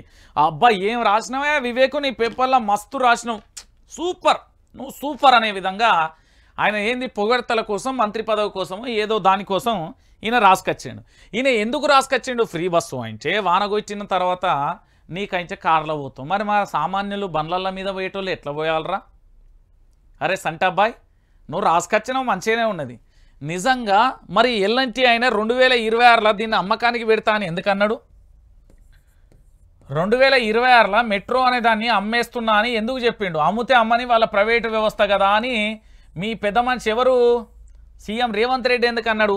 గింత లంగరాత రాస్తే ఇక మనం తెలంగాణ బిడ్డలం ఏమనాలి? వీళ్ళను గింత అన్యాయంగా రాస్తూ ఉంటే ఆల్రెడీ ఎల్ఎన్టీకి సంబంధించిన ఆయన చాలా క్లియర్ కట్గా చెప్పిండు. ఏమని చెప్పిండు? క్లియర్ కట్గా కూడా దీన్ని మేము అమ్మబోతున్నాం, ఫ్రీ బస్సు పేరుతోని తెలంగాణ రాష్ట్ర వ్యాప్తంగా ప్రయాణికులు లేకపోతే నష్టాలతో మేమెందుకు నడుపుతామని వాళ్ళు చెప్పారు. అర్థమైందా ఇప్పటికైనా? ఇక దీని గురించి ఈయన రాసుకొచ్చింది. ఇక భజన పేపర్లో అద్భుతంగా రాసిండు. ఇక భజన చేయాలి కానీ మరీ వాని ఏంది అంటే పోసేదాన్ని కూడా లోట బట్టి మరీ చేస్తా భజన అంటే ఇక నేనేం చేస్తా కదా. ఇక ఇది ఇంతతో పోతే ఇక మన దాంట్లో కరప్షన్ కింగ్స్, వావ్ షబాష్, మీకు మామూలుగా సన్మానం చేయద్దు మేము ముగ్గురికి. దొంగలేవో రాములమ్మ. ఇక చూడు రాష్ట్రంలో అవినీతి అధికారులు ఎక్కువ అవుతున్నారు, వరుసగా పట్టుబడుతున్నారు. ఆమె పేరేం పేరు? తస్లిమా. సోషల్ మీడియాలో నేను సేవ చేస్తా అని చెప్పారు. ప్రతి నినాదం వెనుక ఒక ఎజెండా ఉంటుంది. ఏ నినాదం వెనుక ఏ ఎజెండా ఉందో తెలుసుకునే లోపు జరగాల్సిన నష్టం జరుగుతుంది. నేను మళ్ళీ చెప్తున్నా తెలంగాణ బిడ్డలందరికీ, ఇక చూడు దొంగలీలు. ఇటీవల కాలంలో ములుగు జిల్లా సబ్ రిజిస్టర్ తస్లిమా సంఘటన మరొక ముందుకే అనేక మంది అవినీతి అధికారులు బయటపడుతున్నారు. గడిచిన 24 గంటలలో లంచాలు తీసుకుంటూ 3 ప్రాంతాలకు సంబంధించిన 3 అధికారులు రెడ్ హ్యాండెడ్గా పట్టుకున్నారు. భద్రాద్రి కొత్తగూడెం జిల్లా అసరోపేట అసిస్టెంట్ ఇంజనీర్ పనిచేస్తున్న దారావతు శరత్ కుమార్ లంచం తీసుకుంటూ దొరికారు. విద్యుత్ ట్రాన్స్ఫర్ మంజూరు కోసం ₹1,00,000 లంచం డిమాండ్. దీంతో సదరు వ్యక్తి ఏసీబీని ఆశ్రయించారు. ఇక లంచం తీసుకుంటుండగా రెడ్ హ్యాండెడ్గా ఈ శరత్ కుమార్ అనే లంగగాని పట్టుకున్నారు. ఇక అక్కడి నుండి నల్గొండ జిల్లాలో మరో విద్యుత్ అధికారిని అదుపులోకి తీసుకున్నారు ఏసీబీ అధికారి. నల్గొండ జిల్లా చింతపల్లి మండలం మల్లారెడ్డిపల్లిలో విద్యుత్ కనెక్షన్ ఇవ్వడానికి విద్యుత్ అధికారి వేణుకుమార్కు 20,000 డిమాండ్ చేస్తూ దీంతో ఏసీబీ అధికారిని ఆశ్రయించిండు, అది పట్టుకుని. ఇక మెదక్ జిల్లాలో వ్యవసాయ అధికారిని ఏసీబీ అధికారులు అరెస్టు చేశారు. ట్రేడ్ లైసెన్స్ మంజూరీకి సంబంధించిన విషయంలో నర్సాపూర్ మండల వ్యవసాయ అధికారి అనిల్ కుమార్ వ్యక్తి నుండి 30,000 డిమాండ్ చేస్తే అక్కడ కూడా ఏసీబీ అధికారులకు పట్టుబడ్డారు. ఇక ఈ లంగలను మనం ఎట్లా సన్మానం చేయాలి? మీకు శాత కాకపోతే అధికారి ఎవడన్నా లంచం తీసుకునే బాడకవులు ఉంటే డైరెక్టే అంట, లంచాలకు మరిగిన దున్నపోతులు గాడిదలు ఎవరన్నా ఉంటే నువ్వు ఇంట్లో అన్నం తింటున్నావా, లేకపోతే ఆ కట్టపొంటి ఏమన్నా తింటున్నావా, చెరువు కట్ట పంటలు ఏమన్నా తింటున్నావా? ఆలోచించుకో. విఘ్నతతో పనిచేయి, లేకపోతే రాజీనామా చేసి దొబ్బై. 40 లక్షల మంది నిరుద్యోగులు ఉన్నారు పనిచేయడానికి. ఉడుకు రక్తం సలసల మసులుతుంది పనిచేయడానికి. ఒక్కసారి వాళ్ళను దించితే ఆట ఆడిస్తారు. నీ లంచాలతో ఉండే ఈ బాడకవులు ఎందుకు మనకు? ఇక చూడుర్రి, ఇది మన రేవంత్ రెడ్డి గారి అధికార పార్టీకి సంబంధించి. ఇక మహిళలకు ఫ్రీ బస్సు వద్దు, ఫ్రీ జర్నీతో నడపడం కష్టం, మెట్రోలో మహిళలు తగ్గారన్న మోడీ వ్యాఖ్యలపై తీవ్ర విమర్శలు. ఏపీ కూటమి మేనిఫెస్టోను ఫ్రీ బస్, ఎన్నికలు ఒడవగానే మాట మార్చిన మోడీ. మీరు ఫ్రీగా విమానాల్లో తిరగవచ్చా కేజ్రీవాల్. ఇక చెప్పలే ఫ్రీ బస్సు ఎంత కుంభం వస్తుంది అంటే, ఈ ఫ్రీ బస్సు ఇద్దరు ఆడోళ్ళని శిఖలతో కొట్టుకునేటట్టు చేసింది, ఇద్దరు భర్తలను తనుకునేటట్టు చేసింది, ఆటో డ్రైవర్ల ఆత్మహత్యకు కారణమైంది, ఆఖరికి పన్నుల పేరుతోని మన మీద పన్నులు మోపి ఆర్టీసీకి జీతాలు ఇస్తున్నాడు. ఎంత దారుణంగా మారిపోయిందంటే ఆర్టీసీ వ్యవస్థ, అబ్బబ్బబ్బా చెప్పనీకి కూడా కష్టమైపోతున్నది, అంత ఘోరం అయిపోయింది ఆర్టీసీ. ఇక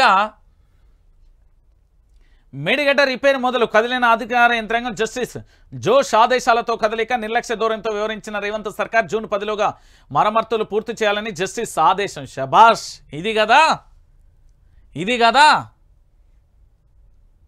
సుర్రు అని కాల్సిన వాత పెట్టినట్లేదు, ఇప్పుడు అప్పాల పుల్ల తెచ్చి వాత పెట్టినట్టు సుర్రు అన్నట్టు లేదు. సిగ్గులు ఉండాల్సిన అవసరం లేదు. ఎన్ని రోజులే మొత్తుకోవచ్చు మేము. మేడిగడ్డన 300 పిల్లర్లు ఉన్నాయి, పట్టుమని 2-3 గొంగితే ఆగమాగం చెప్తారు కదా, దాన్ని చూడపోయినావు మేడిగడ్డను. ఇప్పుడు ఎవరైతే ఎవడు కాల్చే వాతావరణం వాడు కాల్తేనే సెట్ అవుతుంది వ్యవస్థ, చల్లబడ్డది. ఇప్పుడు రేవంత్ సర్కార్కు మొదటి ఎదురు దెబ్బిది. కవిత నిర్దోషిగా బయటికి వస్తారు, ఆమె చాలా ధైర్యంగా ఉన్నారు. బీజేపీ కుట్రలతోనే కవితపై కేసు, పాలసీని కేసీఆర్ చూపిస్తున్నారు. ములాఖత్లో కవితను కలిసిన ఆర్ఎస్పీ బాల్క సుమన్ అంటూ కూడా ప్రధానమైన అంశానికి సంబంధించి కూడా హైలైట్ చేసింది. మొత్తానికి ఎమ్మెల్సీ కవితకు సంబంధించిన ఎపిసోడ్ మొత్తం పట్టుకొచ్చిన నేను ఇప్పుడు చెప్తేను.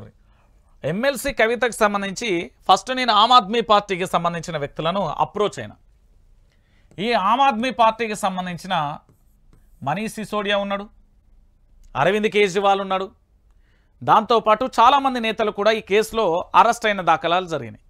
ఈ ఈడీకి ఉన్న పెద్ద పంచాయతీ ఏందట అంటే, ఏదైనా ఎఫ్ఐఆర్ అయినప్పుడు ఈ ఈడీ విచారణకు తీసుకున్నప్పుడు ఆ విచారణలో ఉన్న ఎవరైతే వ్యక్తి ఉంటారో, అంటే వీళ్ళు నిందితుడిగా పరిగణిస్తారు కాబట్టి, ఆ వ్యక్తి నిర్దోషి అని తేలేదాకా, నేను నిర్దోషినిరా నాయనా అని ఈడీ సర్టిఫికేట్ ఇచ్చేదాకా వాళ్ళని రిమాండ్లో ఉంచొచ్చట. ఇది ఈడీకి ఉన్న అత్యంత భయంకరమైన ఒక చట్టమట. అయితే నిన్ననే సుప్రీంకోర్టు ఒక ఆదేశాలు జారీ చేసింది. వీళ్ళ యొక్క చాలా వాటికి కత్తెర వెచ్చింది. మా పర్మిషన్ లేకుండా గనక మీరేమన్నా అరెస్టు చేస్తే కథ సినిమా సితార అవుతుందని చెప్పింది. ఈ ఈడీకి ఇది నేను చెప్పింది కాదు, అరవింద్ కేజ్రీవాల్ గారు స్వయాన ఒక మాట చెప్పారు నాతో. ఏమని అంటే, ఈడీ అనేది ఉన్నది కదా, ఈ ఈడీకి స్వతంత్ర అధికారాలు చాలా ఉంటాయి. రంజిత్ భాయ్, సిబిఐ కానీ ఈడీ కానీ లేకపోతే ఈ దేశవ్యాప్తంగా ఉన్న అనేకమైన ఏదైతే ఇన్వెస్టిగేషన్ ఏజెన్సీస్ ఉన్నాయో వీటికి బలంగా ఉండే ఆధారాలు ఏంది అంటే, ఈ ఈడీ లాంటి వాటికి పవర్ఫుల్గా ఉండే వెపన్ ఏంది అంటే, తెలంగాణ బిడ్డలందరికీ సంబంధించి ఒక మాట చెప్పారు. ఎవరైనా వ్యక్తిని అదుపులోకి తీసుకున్న తర్వాత తాను నిర్దోషి అని తేలే వరకు కూడా, పూర్తి స్థాయిలో కూడా తాను నిర్దోషి అని తేలే వరకు కూడా కస్టడీలో ఉంటారట. ఇప్పుడు కవిత విషయంలో జరిగింది ఏంది అంటే, ప్రభుత్వం అమ్మే మద్యం, ఈ మద్యం దుకాణం ఏదైతే ఉందో, ఇప్పుడు మన కాడ వైన్స్ ఉంటాయి కదా, మన భాషలో చెప్తావు, మన ఊళ్ళల్లో వైన్ షాపులు ఉంటాయా, ఈ వైన్ షాపులను ఇప్పుడు ఎవరు అమ్ముతున్నారు, అదే మద్యం, ఇక వైన్స్ దుకాణాలను ఎవరు నడుపుతున్నారు, ప్రైవేటు వ్యక్తులు నడుపుతున్నారు. అయితే ఢిల్లీలో ఏంటంటే ఇది గవర్నమెంట్ నడుపుతుంది. ఈ గవర్నమెంట్ నడిపేదాన్ని ప్రైవేటు వ్యక్తులకు అప్పగించే ప్రక్రియలో ఇక్కడ భారీగా కూడా స్కామ్ జరిగిందనే ఆరోపణలతోని, ఈ స్కామ్ పేరుతోని కవితను అరెస్టు చేసిరు. కవిత బినామీలు ఉన్నారు, కవితతోని చాలామంది చర్చరింపులు చేసిర్రు అనేది ప్రధానమైన ఆరోపణ. ఈ ఆరోపణతోని ప్రస్తుతం యావత్తు దేశవ్యాప్తంగా లిక్కర్ స్కామ్ అనే ఎపిసోడ్ తెర మీదకి వచ్చింది. అయితే కవిత మీద ఆరోపణలు మాత్రమే ఉన్నాయి, తాను ముద్దాయని దాంట్లో ప్రత్యక్షంగా ఎవిడెన్సెస్ ఏమీ దొరకలే. ఇప్పుడు అది నిర్దోషి అని తేల్చే వరకు ఈడీకున్న ఒక అధికారం వల్ల కవిత జైల్లో ఉండాల్సి వస్తుంది అంతే. బయటికి వచ్చిన తర్వాత మీకే అర్థమవుతుంది మరి రంజిత్ ఏం చెప్పిండు ఏం కథ అనేది మీకే అర్థమైపోతుంది. సారీ. ఇక మరో అంశం మీ అందరికీ తెలిసిన విషయమే, ఇక చూడరు. ములుగు జిల్లా జంగాలపల్లిలో శుక్రవారం కురిసిన వర్షానికి సుమారు 30 మంది రైతులకు చెందిన 3000 క్వింటాల ధాన్యం తడిసి ముద్దైంది. కొనుగోలు కేంద్రాల్లో తడిసిన ధాన్యాన్ని ఆరబెట్టుకుంటున్న ఓ రైతు. ములుగు జిల్లా అంటే ఎవరిది? సీతక్కది. మరి సీతక్క ఎవరు? తెలంగాణ రాష్ట్రంలో మినిస్టర్. మరి మినిస్టర్ ఇలాకాలో కూడా వడ్లు తడిసిపోయినాయి. ఓకేనా, రైట్. ఇక్కడ కూడా తడిసింది. ఇక యాదాద్రి భువనగిరి జిల్లా ఆత్మకూరు మార్కెట్లో 40 రోజులుగా ధాన్యం కాంట వేయకపోవడంతో ఆగ్రహం వ్యక్తం చేస్తూ శుక్రవారం రోజు మోత్కూరు భువనగిరి రహదారిపై రాస్తారోకో చేస్తున్న రైతులు. ఓకే, వడ్లు ఇక్కడ మరి మంత్రి ఎక్కడ? కళ్ళాలలో ధాన్యం, రైతుల కళ్ళల్లో దైన్యం. రాష్ట్రంలో మందకోడిగా కొనుగోలు. తడిసిన ధాన్యాన్ని నష్టపోతున్న రైతులు. పత్తా లేని పౌర సరఫరాల శాఖ మంత్రి సమీక్షలో అధికారులే ఆదేశాలు ఉన్నారా లేరా అన్నట్టుగా ఉత్తమ్జీ బాధలు ఉన్నాడు. భయ్ ఉత్తమన్న బాధలో ఉన్నాడు. ఉత్తమన్న కన్నీళ్లతోనే ఉన్నాడు. ఉత్తమన్న సాటిస్ఫాక్షన్గా లేడు. గుర్తుపెట్టుకోర్రి. 2 నెలలుగా రాష్ట్రంలో వానలు పడుతూనే ఉన్నాయి. కానీ కాంగ్రెస్ ప్రభుత్వ పెద్దలు కొద్ది రోజులుగా ఎన్నికలంటూ తిరిగారు. అప్పుడు కూడా రైతులను పరామర్శించింది బీఆర్ఎస్ మాత్రమే. ఇప్పుడు ఎన్నికలు అయిపోయినాయి, రైతుల కోసం మాత్రం తీరేది లేదు. రోడ్డెక్కని రోజు లేదు. కొనుగోలు కేంద్రాలలో ధాన్యం రాసిపోసే ఉన్నాయి. వానలకు తడవడం, అయినాక ఆరబెట్టుకోవడం, రైతులకు ఇదే తనలాట. తడిసిన ధాన్యంతో వారు ఆందోళనకు దిగుతున్న ప్రభుత్వం నుంచి ఉలుకు పలుకు లేదు. సమీక్షల్లో పౌర సరఫరాల శాఖ మంత్రి ఉత్తమ్ ఎక్కడున్నారో తెలియదు. వడ్ల కొనుగోళ్లపై బాధ్యత తీసుకునేవారు లేరు. కొంటామని భరోసా ఇచ్చేవారు కూడా లేని పరిస్థితి కనబడుతుంది. ఇక వడ్లన్నీ కూడా వర్షార్పణం. పలు జిల్లాలలో ఈదురుగాలులతో భారీ వానలు, విరిగిన విద్యుత్ స్తంభాలు, చీకట్లలో పల్లెలు, పొంగిన వాగులు, గ్రామాలకు రాస్తా రోక బంద్. కొనుగోలు కేంద్రాలలో తడిసి ముద్దైన వడ్లు సర్కార్ ఆదుకోవాలని రోడ్డెక్కిన అన్నదాత. మిగిలిన ధాన్యం వెంటనే సేకరించండి, రైతులు నష్టపోకుండా చర్యలు తీసుకోండి. వీడియో కాన్ఫరెన్స్లో సీఎస్ ఆదేశం. 5 రోజులు భారీ వర్షాలు. పలు జిల్లాలలో వాతావరణ శాఖ ఎల్లో అలర్ట్. అయిపోయా. Bye bye, tata, bye bye, bye bye అనాలి ఇక రేవంత్ రెడ్డి. ఎందుకంటే రేవంత్ రెడ్డికి సంబంధించి ప్రధానంగా కూడా పాపం ఆయనకు ఈ కష్టాలన్నీ పట్టాయి. ఎందుకంటే వ్యవసాయం బట్టి నాగలి పడితే ఒకసారి అదేదో ప్రచారంలో ఎడ్లను పట్టుకున్నాడు. అలా అటు గుంజే చక్కగైనాక ఇక చూసిండా మామూడు ఎడ్లను కూడా గ్రిప్లో వేచిండా అంటాడు. వాళ్ళు లిక్కునామారితే ఏం మనసులరా. ఇక చూడుర్రి, వీళ్ళు రహదారి మీద ధర్నా చేస్తున్నారు. దేనికోసం? వీళ్ళు ఏ స్వార్థం కోసం చేస్తున్నారు? ఎలాంటి స్వార్థం లేకుండా నిస్వార్థం. మేము పండించిన పంటను కొనండి నాయన అని మొరబెట్టుకుంటున్నారండి. కానీ దీని గురించి పట్టించుకున్నారా? లేదు. పోనీ ములుగు జిల్లాకు సంబంధించి అదే పరిస్థితి. సీతక్క ఎక్కన్నదో. నల్గొండ జిల్లాలో కోమటిరెడ్డి బ్రదర్సు ఉత్తమ్ ఏడున్నాడు. ఇక ఖమ్మంలో పొంగిలేటి అన్న ఏడున్నాడు. ఇట్లా చెప్పుకుంటూ పోతే జిల్లాకో మంత్రి, జిల్లాకో కథ. మామూలుగా ఉన్నది అనుకుంటున్నారా? ఇక మీరే ఆలోచించాలి. తెలంగాణ బిడ్డలందరూ కూడా దయచేసి ఆలోచించండి. ఇంత జరుగుతూ ఉంటే కూడా ఎట్లా అనేది కూడా మీరు కూడా ఆలోచించాలి. ఇక ఇక్కడ పంచాయతీలకు నిధుల్లో పైసా విదల్చని కాంగ్రెస్ ప్రభుత్వం. ఆర్థిక సంఘం నిధులకు మంగళం. పల్లెలకు ప్రభుత్వం మొండిచేయి.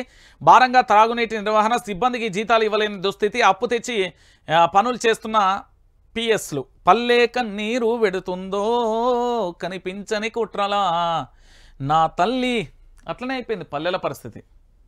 ఎటు చూసినా కూడా పల్లెలన్నీ కూడా కన్నీళ్ళే పెడుతున్నాయి. 1 రూపాయి కూడా ఇయ్యలే. ఇక మళ్ళీ మనోళ్ళు ప్రచారం చేస్తారు. కేంద్రం నుండి ఫండ్స్ వస్తాయి, సర్పంచ్ ఎన్నికలకు రాష్ట్ర ప్రభుత్వానికి సంబంధమే లేదంటారు. ఫండ్స్ వాళ్ళు ఇస్తారు. ఎవరు నడిపిస్తాడు? మన అయ్య తాత చుట్టూ నడిపిస్తాడా? వాడు ఇచ్చేదాన్ని డైరెక్ట్ అకౌంట్లో ఇస్తారా అంటే లేరు. ఇదో కథ. రేవంత్ రెడ్డి సర్కారు మరో పని చేసింది. చేసిన పనులకు బిల్లులు రాకపోవడంతో రాజన్న సిరిసిల్ల జిల్లా కోలమద్ది పంచాయతీ ఆఫీస్కు తాళమేసి నిరసన తెలుపుతున్న తాజా మాజీ సర్పంచ్ కేశవరావు. ఇక చూడరు, ఎవడి పాలయ్యింది రో తెలంగాణ, ఎవడేలుతున్నాడు రో తెలంగాణ. ఆంధ్ర పెత్తందారి వ్యవస్థ కింద రేవంత్ రెడ్డి వెళ్తున్నాడు. ఇట్లా కన్నీళ్ళు పెట్టిస్తున్నాడు. రైతులను కన్నీళ్ళు పెట్టిస్తున్నాడు. పల్లెలను కన్నీరు పెట్టిస్తున్నాడు. ఏంది కాంట్రాక్ట్లను కన్నీరు పెడుతుండు. ఓ కోడుక, ఈ గోస మామూలుగా ఉండదు. కొడుతుంది, గట్టిగా కొడుతుంది. గోస అనేది మామూలుగా ఉండదు. చెప్తాను కదా, సృష్టి ప్రతి దానికి సమాధానం చెప్తుంది. కాస్త వెనకాలే లేట్ గంతే, ముందు వెనక అంతే. ఖచ్చితంగా ప్రకృతి ఖచ్చితంగా సమాధానం చెప్తుంది. గుర్తుపెట్టుకోరు. తాగండిరా, ఊగండిరా, ఖజానా నింపండిరా, సర్కారం మందు చూపు. ఇదే కేసీఆర్ పరిపాలన ఉంటే గో కొడుక తాగుబోతులను చేసేసిండు కేసీఆర్. తాగుబోతుల రాష్ట్రంగా చేసేసిండు కేసీఆర్ అను. ఇప్పుడు ఏడివేనా అవన్నీ? ఏడున్నారు వాళ్ళందరూ? ఏ ఎలక పొక్కల దూరిర్రు? ఇప్పుడు సిగ్గుశరం అనిపిస్తలేదు, ఇజ్జత్ అనిపిస్తలేదు, మన మనసులో ఉన్న సోయెత్తలేదు. ఆ రోజు ఒర్రిన మేధావులని చెప్పే బాడకవులు బామ్మార్దులు ఏడవైర్రిగా మేధావి వర్గం అని, నా లొట్టపీస్ ఆ పార్టీ అని ఈ పార్టీ అని కేసీఆర్ ఆగమాగం చేస్తాడని చెప్తారు కదా. మరి ఇప్పుడు ఎవడు ఆగం చేస్తాను రా బాడకవులు? ఇక చూడు, అప్పుడు ఒర్రినోళ్ళు అంత ఎడబోయిర్రు. మేధావి వర్గం మాదన్ను. తాగండి ఊగండి ఖజానా నింపండి. సర్కారు మందు చూపు, మత్తులో ముంచి ఆదాయం పెంచుకోవడమే లక్ష్యం. మద్యం అమ్మకాలను ప్రోత్సహించేలా ప్రత్యేక రివ్యూలు. అధికారంలోకి రాగానే అటకెక్కిన బెల్ట్ షాపుల రద్దు హామీ. బెల్ట్ షాపును రద్దు చేస్తా అన్నాడు. అవును, మర్చిపోయినా. బెల్ట్ షాప్ ఎడమైందా రేవంత్? ప్రజలు ఆందోళన చేస్తున్నా పట్టించుకొని ఎక్సైజ్ శాఖ నోరు మెదపని ఓ వర్గ మీడియా. సోషల్ మీడియా అంటే అమ్ముడు పోయింది భయ్. ఆ వర్గం మీడియా అంటే మన బానిస కుక్కలు అయిపోయింది. నాడు తాగుబోతులను తయారు చేస్తున్నారంటూ గగ్గోలు. బొంతపురుగు ఉట్టాను మంటమంటితో చిట్ట చిట్ట చిట్ట చిట్ట అని డాన్సులు వేసారు కదా. ఇప్పుడు ఎడబోయిర్రు. ఒంటి మీద బొంతపురుగు వాడితే ఎట్లా కచకచ అంటదో, చీమలు కొడితే చిట్ట చిట్ట అని ఎట్లా అంటాయో, మరి ఇప్పుడు ఎడిపోయారు మీరంతా. ఇప్పుడు ఎందుకు మాట్లాడతలేరు అంటున్నా నేను. అప్పుడు కేసీఆర్ అన్నారు కదా, మరి ఇప్పుడు ఏమైంది మీకు? ఇక వాళ్ళ మీడియానైతే రాష్ట్రంలో తాగుడుకు సంబంధించి ఎలాంటి ఆటంకం లేదు, కావాల్సినంత తాగండి ఊగండి, రాష్ట్ర ప్రభుత్వానికి ఆదాయం పెంచండి, ఎందుకంటే ఇది సరికొత్త నిర్ణయం అంటూ ప్రచారం. సిగ్గుపోతుంది పో అంటున్నారు. ఇక చూడు, నేడు మందుబాబులపైనే ఆధారపడుతున్న ప్రభుత్వం. నాడేదో ముచ్చడేదో చెప్తివి. నువ్వు చేస్తేనేమో పతీత పని, కేసీఆర్ చేస్తేనేమో లంగ పని. ఏమి ఆటరానేది? రాష్ట్ర ప్రభుత్వం మద్యం అమ్మకాలను ప్రోత్సహిస్తూ ఖజానా నింపుకుంటుందని, తాగుబోతుల రాష్ట్రంగా చేస్తుందని అసెంబ్లీ ఎన్నికల వేళ కాంగ్రెస్ సాగించిన ప్రచారం. అధికారంలోకి వచ్చిన 100 రోజులలోగా రాష్ట్ర వ్యాప్తంగా బెల్ట్ షాపులు 100 రోజుల 5 నెలలు 3 5 15 ఇవి 150 రోజులు, అవి ఒక 30 రోజులు, అంతే 200 రోజులు. ఎన్ని రోజులు చెప్పిండు ఈడ? 100 రోజులు ఎప్పుడో అయిపోయినాయి. అవి ఎప్పుడో కళ్ళు మూసి కళ్ళు తెరవంగానే అయిపోయినాయి. ఏమైపోయింది ఆమె రేవంతం? చీజ్. ఎక్సైజ్ శాఖ టార్గెట్ అట 45,000 కోట్ల రూపాయలను. ఇక చెప్తా నేను రీ. మొన్నటి దాకా మీకు కింగ్ ఫిషర్ అనే బీర్ కనవాలి. కింగ్ ఫిషర్ అయినా light beer, Kingfisher beer. మొన్నటి దాకా మీకు బీర్లు కనవాలే కదా. ఏమైనాయి అనుకుంటున్నారు మీ అంచనా? బీర్లు కనబడిపోయేసరికి వైన్సులలో లేదని వాళ్ళ తాగుబోతుల సంఘం అధ్యక్షుడు ఒక ఆయన ప్రెస్ మీట్ పెట్టి మరి ఆయన బాధ వెలగక్కున్నాడు. ఇందులో చాలా లొల్లి జరిగిందండి. ఓయ్ మీకు తెలియదు కదా, చెప్తాను ఇనుర్రి ఇప్పుడు ముచ్చట. బీర్లు ఎందుకు కనిపించలే? ఫస్ట్ వన్, నాకు ఎంత కమిషన్. సెకండ్ వన్, నీళ్లు లేవు బీర్ తయారు చేయడానికి. థర్డ్ వన్, వాటా ఇస్తావా లేదా? బెదిరింపులు. ఇప్పుడు ఓర్రి వైన్స్లలో పోతే కూల్లేని బీర్లు అయినా దొరుకుతాయి. ఏం జరిగింది అంటే మొన్నటి వరకు బీర్ తయారు చేయడానికి నీళ్లు కూడా లేవట ఒకటి. దాంతోపాటు కమిషన్ ఇస్తావా లేదా అని లొల్లట ఆ యొక్క బీర్ ఫ్యాక్టరీలకు, కంపెనీలకు. లేదా వాటా ఇస్తావా లేదా అని మళ్ళీ లొల్లట. ఇది ఒక అంశం. ఇక రెండోది, రాష్ట్ర కాంగ్రెస్ ప్రభుత్వం ఎంత టార్గెట్ పెట్టింది అనుకుంటుర్రు? అక్షరాల 45,000 కోట్లు కావాలట తాగుడు మీద. మరి తెలంగాణ కాంగ్రెస్ ప్రభుత్వం దేని మీద నడుస్తుంది? ఓ అన్న ఓ చెల్లి చెప్పాలి జల్దీ. మద్యం మీద మాత్రమే నడుస్తుంది. మద్యం అమ్మకాలను అమ్మి తెలంగాణ రాష్ట్ర వ్యాప్తంగా కూడా 45,000 కోట్లు తీసుకొచ్చి రాష్ట్ర ప్రభుత్వం పరిపాలన చేయడం కోసం తాగుబోతుల రాష్ట్రంగా తెలంగాణను తాగని వ్యక్తి మార్చిండు అని చెప్పాలి ఇప్పుడు. ఎందుకంటే మీ బతుకులను ఆగం చేస్తుండు. తాగి ఊగి మత్తుల పడుకోరి. హామీలను 100 రోజులలో వచ్చిన హామీలు ఎవడన్నా అడిగితే 100 రోజుల గురించి నన్ను అడగకూర్రి ఇట్లా తయారు చేసిండి ఈసారి. వాళ్ళకు మందు పోపియాలి, వాడిని మద్యం మత్తులు ఉంచాలి. 100 రోజుల హామీలు 100 రోజులు చెప్పింది కదా, 6 గ్యారెంటీలు 13 అంశాలు, ఇవన్నీ అడగద్దిగా. ఇక చూడుర్రి, ఈరోజు తెలంగాణ రాష్ట్రాన్ని తాగండి ఊగండి ఖజానా నింపండి అని ప్రభుత్వమే పిలుపునిచ్చింది. సర్కారు ముందు చూపు లేదు. ఇడ మత్తులో ముంచి ఆదాయాన్ని తెస్తున్నది. ఇకనైనా మీరు మేల్కుంటారా? లేదు. ఇక ఆలోచించుర్రి. తెలంగాణ బిడ్డలందరికీ చెప్తా ఉన్నా, మళ్ళీ చెప్తా ఉన్నా, ఎక్సైజ్ శాఖ టార్గెట్ 45,000 కోట్లు. నాడు కేసీఆర్ ఉంటే అమ్మా బొందుపురు కేసీఆర్ తాగుతులని చెప్తాడు. రోజు పొద్దుగాల లేవగానే ఇట్లా పెగ్గిస్తాడు, ఆహా ఇట్లా తాగమని చెప్తుండు అని అంటున్నాడు. అంతే కదా. అంతే ఏమి మంచిలు రా నాయన మీరు నిజంగా అనుకునేటోళ్ళు. ఇక కేసీఆర్ ఇప్పుడు రేవంత్ రెడ్డి ఏం చెప్తాడు తెలుసా, దీన్ని ఇంకా నింపుతాడు. బా ప్లీజ్ తాగవా, ప్లీజ్ ప్లీజ్ ప్లీజ్, బా తాగొచ్చు కదా, ప్లీజ్ ప్లీజ్ ప్లీజ్ ప్లీజ్, కొంచెం తాగు, కొంచెమే, ఏం కాదు, ఇవాళ ఒక్కరోజు బీరు ఒక్కటి తాగు, రేపు 2 తాగు, ఎల్లుండి 3 తాగు. చెప్తానే కదా తెలంగాణ బిడ్డలు అందరికీ తెలవాలి ఇది. ఈ తెలంగాణ రాష్ట్ర వ్యాప్తంగా ఏం జరుగుతున్నదంటే తాగుడు ఊగుడే. ఎక్సైజ్ టార్గెట్ 45,000 కోట్లు, 45,000 కోట్ల రూపాయలకు సంబంధించి తెలంగాణ రాష్ట్రాన్ని తాగుబోతుల రాష్ట్రంగా చేసేసింది. అయిపోయి ఇప్పుడు మాట్లాడమనేమన్నా ఇక గిది అయితే నా జీవితంలో చూడలే. ఇది చూసిర్రా, నేను మొన్న ఒర్రిన గంటలు చెప్పిన టీచర్ల గురించి. టీచర్లపై లాఠీలు చేస్తే మేధావి వర్గాన్ని ఎవడన్నా ఉంటే వాడిని మడతబెట్టి జైర్రి దొరుకుతాయిర్రని, మేధావులు అనేటోడు ఎవడన్నా ఉంటే. ఎంతోమంది జీవితాలను నేటి బాలలే రేపటి భావి భారత పౌరులుగా తీర్చిదిద్దిన ఉపాధ్యాయుల మీద లాఠీ చార్జ్ చేస్తే ఎవ్వరు మాట్లాడలే. రిటైర్డ్ ప్రొఫెసర్లు మాట్లాడలే, మేధావి వర్గం మాట్లాడలే, ఎవ్వరు మాట్లాడలే. నా జీవితంలో చూడలేదు ఈ ఘనత రేవంత్ సర్కార్ది. ఉద్యోగుల డిఏపై మీనమేషాల, క్యాబినెట్లో నిర్ణయం తీసుకోవాలి, ప్రజలపై భారం వేస్తే సహించం, ప్రజలకు అండగా పోరాడతాం, కాంగ్రెస్ది ప్రజాపాలన కాదు పన్నుల పాలన తేల్చి చెప్పిండు. ఎవరు దేవి ప్రసాద్ అనే చెప్పిండు, దేవిశ్రీ ప్రసాద్ అంటారు, దేవి ప్రసాద్ అన్న చెప్పిండు. ఏమని చెప్పిండు, టీచర్ల మీద లాఠీ చార్జీ చేస్తే కనీసం స్పందించలే. టీచర్ల మీద లాఠీ చార్జ్ చేస్తే ఈ తెలంగాణ రాష్ట్రంలో Bharatiya Janata party, communist party, TJS party, Prajashanti party, Janasena party, TDP party, ఇంకేమైనా పార్టీలు ఉంటే లొట్టపీస్ తోక పార్టీలు, ఈక పార్టీలు అన్నీ కూడా ఒక్కరు కూడా స్పందించలే. ఉపాధ్యాయుల మీద లాఠీ చార్జ్ జరిగితే స్పందించని ప్రజాస్వామ్య తెలంగాణ ఇది. ఉపాధ్యాయుల మీద లాఠీ చార్జ్ గురించి కనీసం మా ఎలక్షన్ డ్యూటీ చేసినాం, మాకు ఇవ్వాల్సినవి ఇవ్వండి అంటే వాళ్ళని లాఠీలతో కొడితే ఈ తెలంగాణలో ఎవరు మాట్లాడలే. ఇంత దుర్మార్గమైన పాలన. ఇది ఇంతటితోనున్నదా? ఇక ఇదో కథ. స్థానికంలో బీసీల కోట లేనట్టేనా? జూన్లో ఎన్నికలంటూ సీఎం రేవంత్ రెడ్డి ప్రకటన.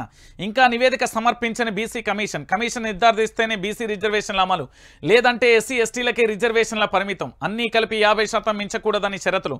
కాంగ్రెస్ బీసీ డిక్లరేషన్ అమలు అసాధ్యమేనా? బీసీలకు 42% రిజర్వేషన్ ఉత్తముచ్చటేనా అంటూ కూడా ప్రధానమైన అంశానికి సంబంధించి కూడా హైలైట్ చేసిన పరిస్థితి. కోటా పెంచాకే స్థానిక ఎన్నికలు నిర్వహించాలి. 13 బీసీ సంఘాలు, 30 కుల సంఘాల డిమాండ్. ఇక ఆర్ కృష్ణన్న గురించి మీదేలో ఉంది ఏమన్నా త్వరలో చెప్తా. ఆర్ కృష్ణన్న గురించి త్వరలో చాలా పెద్ద శాటభారతం ఉన్నా తీసుకొస్తా, కొద్దిగా లేట్ అవుతుంది, ఏమనుకోకూరి. బీసీల గురించి పంచాయతీ ఏంది, అసలు ఏం జరుగుతుంది చెప్పలేం, చేయలేం. నడిమిట్ల నరకం. దేని గురించి? సీఎం హుకుంతో అధికారుల బెంబేలు, హడావిడిగా నిర్ణయాలు, ఆర్భాటపు ప్రకటనలు, డెడ్లైన్లు విధించి అమలు చేయాలంటూ ఆదేశాలు, సరైన కార్యాచరణ లేక బెడిసి కొడుతున్న వ్యూహాలు, తీవ్ర ఒత్తిడిలో పలు విభాగ అధిపతుల సతమతం, ఆరోగ్యాలు పాడవుతున్నాయంటూ గగ్గోలు. అసలే పరిపాలన అనుభవం లేదు, దానికి తోడు రాజకీయ కక్ష. అలవి కానీ హామీలను ఇచ్చిండు, అమలు చేయాల్సిన అనివార్యత, అమలు చేయలేని వైఫల్యాల నుంచి తప్పించుకోవాలన్న ఆతృతత, తప్పించుకోలేని అశక్తత, అన్నీ తనకు తెలుసుకునే అతిశయం, మంత్రివర్గ సహచరులను విశ్వాసంలోకి తీసుకోలేని అభద్రత, వైరసీ అధికార యంత్రాంగంపై అపరిమితమైన ఒత్తిడి, ఆర్భాటాల ప్రకటనలకు హడాహుడి నిర్ణయాల మధ్య అధికారులు సతమతమవుతారు. ఇక నాకు నిన్న ఒక అధికారి ఫోన్ చేసిండు, అయ్యా సార్ రేవంత్ రెడ్డి అత్తడయ్యా, ఇట్లా పేపర్ తీసుకుంటాడు, 2 నిమిషాలు ఇదంటాడు అదంటాడు పోతాడు. దాని గురించి మేము స్టడీ చేయాలి, అధ్యయనం చేయాలి.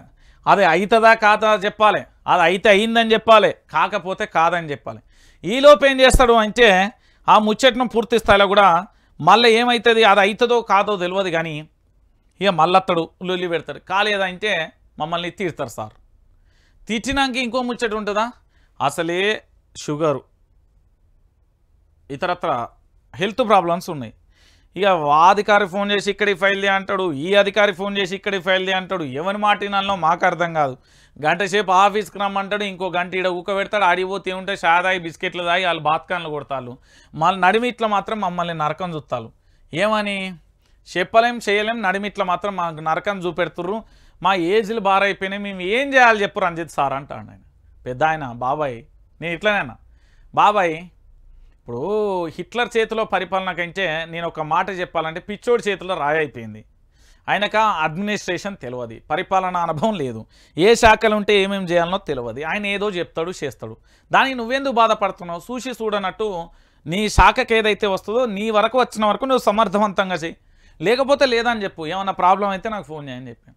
పాపం ఆయన చాలా ఇబ్బంది పెడుతున్నారట. ఇక గిట్లుంటుంది రేవంత్ది. ఇక మీ అందరికీ తెలిసిన విషయమే, కన్నతల్లి విలువ 2 లక్షల రూపాయలు. ఇది మీ అందరూ తెలిసిన విషయమే. నేను చెప్తున్నా కదా, కమ్మనైనా అమ్మ పాట వింటే ఎంత మధురమో అని మనం పాటలు పాడుకుంటాం. 9 నెలల పురిటి నొప్పులను అనుభవించి కల్తీ లేని స్వచ్ఛమైన అమ్మపాలు మాత్రమే. ఈ ప్రపంచంలో ఈ భూమి మీద అడుగుపెట్టినప్పటి నుండి తల్లి గర్భం నుండి కాలగర్భంలో కలిసేంత వరకు కూడా తన కొడుకు బిడ్డ ఎక్కడున్నా కూడా మంచిగా ఉండాలి, తన ప్రాణం పోయినా మంచిది, నా ఆయుష్ పోసుకొని నా బిడ్డలు చల్లగా ఉండాలని కోరుకునే తల్లి మన అమ్మ. ప్రత్యక్ష దైవం తల్లిదండ్రులు అని చెప్తాం. అలాంటి తల్లికి కొంతమంది మూర్ఖులు ఈ సమాజంలో, నేను చెప్తా ఉన్నా, ఇలా నిన్న రాత్రిలో ఇది చూసినప్పటి నుండి లీస్టే తయారు చేసుకొచ్చిన, పెద్ద కథే తయారు చేసుకొచ్చిన. తెలంగాణ రాష్ట్ర వ్యాప్తంగా 4 కోట్ల మంది ప్రజలని చెప్తున్నారు. ఈ 4 కోట్ల మంది ప్రజలు ఎంత ఘోరమైన చాలామంది తల్లుల వేదన నేను తెర మీదకి తీసుకురాబోతున్నా. నేను అనాథాశ్రమాలకు వెళ్ళిన కొన్ని అనాథాశ్రమాలకు, ఆ అనాథాశ్రమాలలో జరిగిన కొన్ని బాధలను చూస్తే నాకే బాధ అనిపించింది.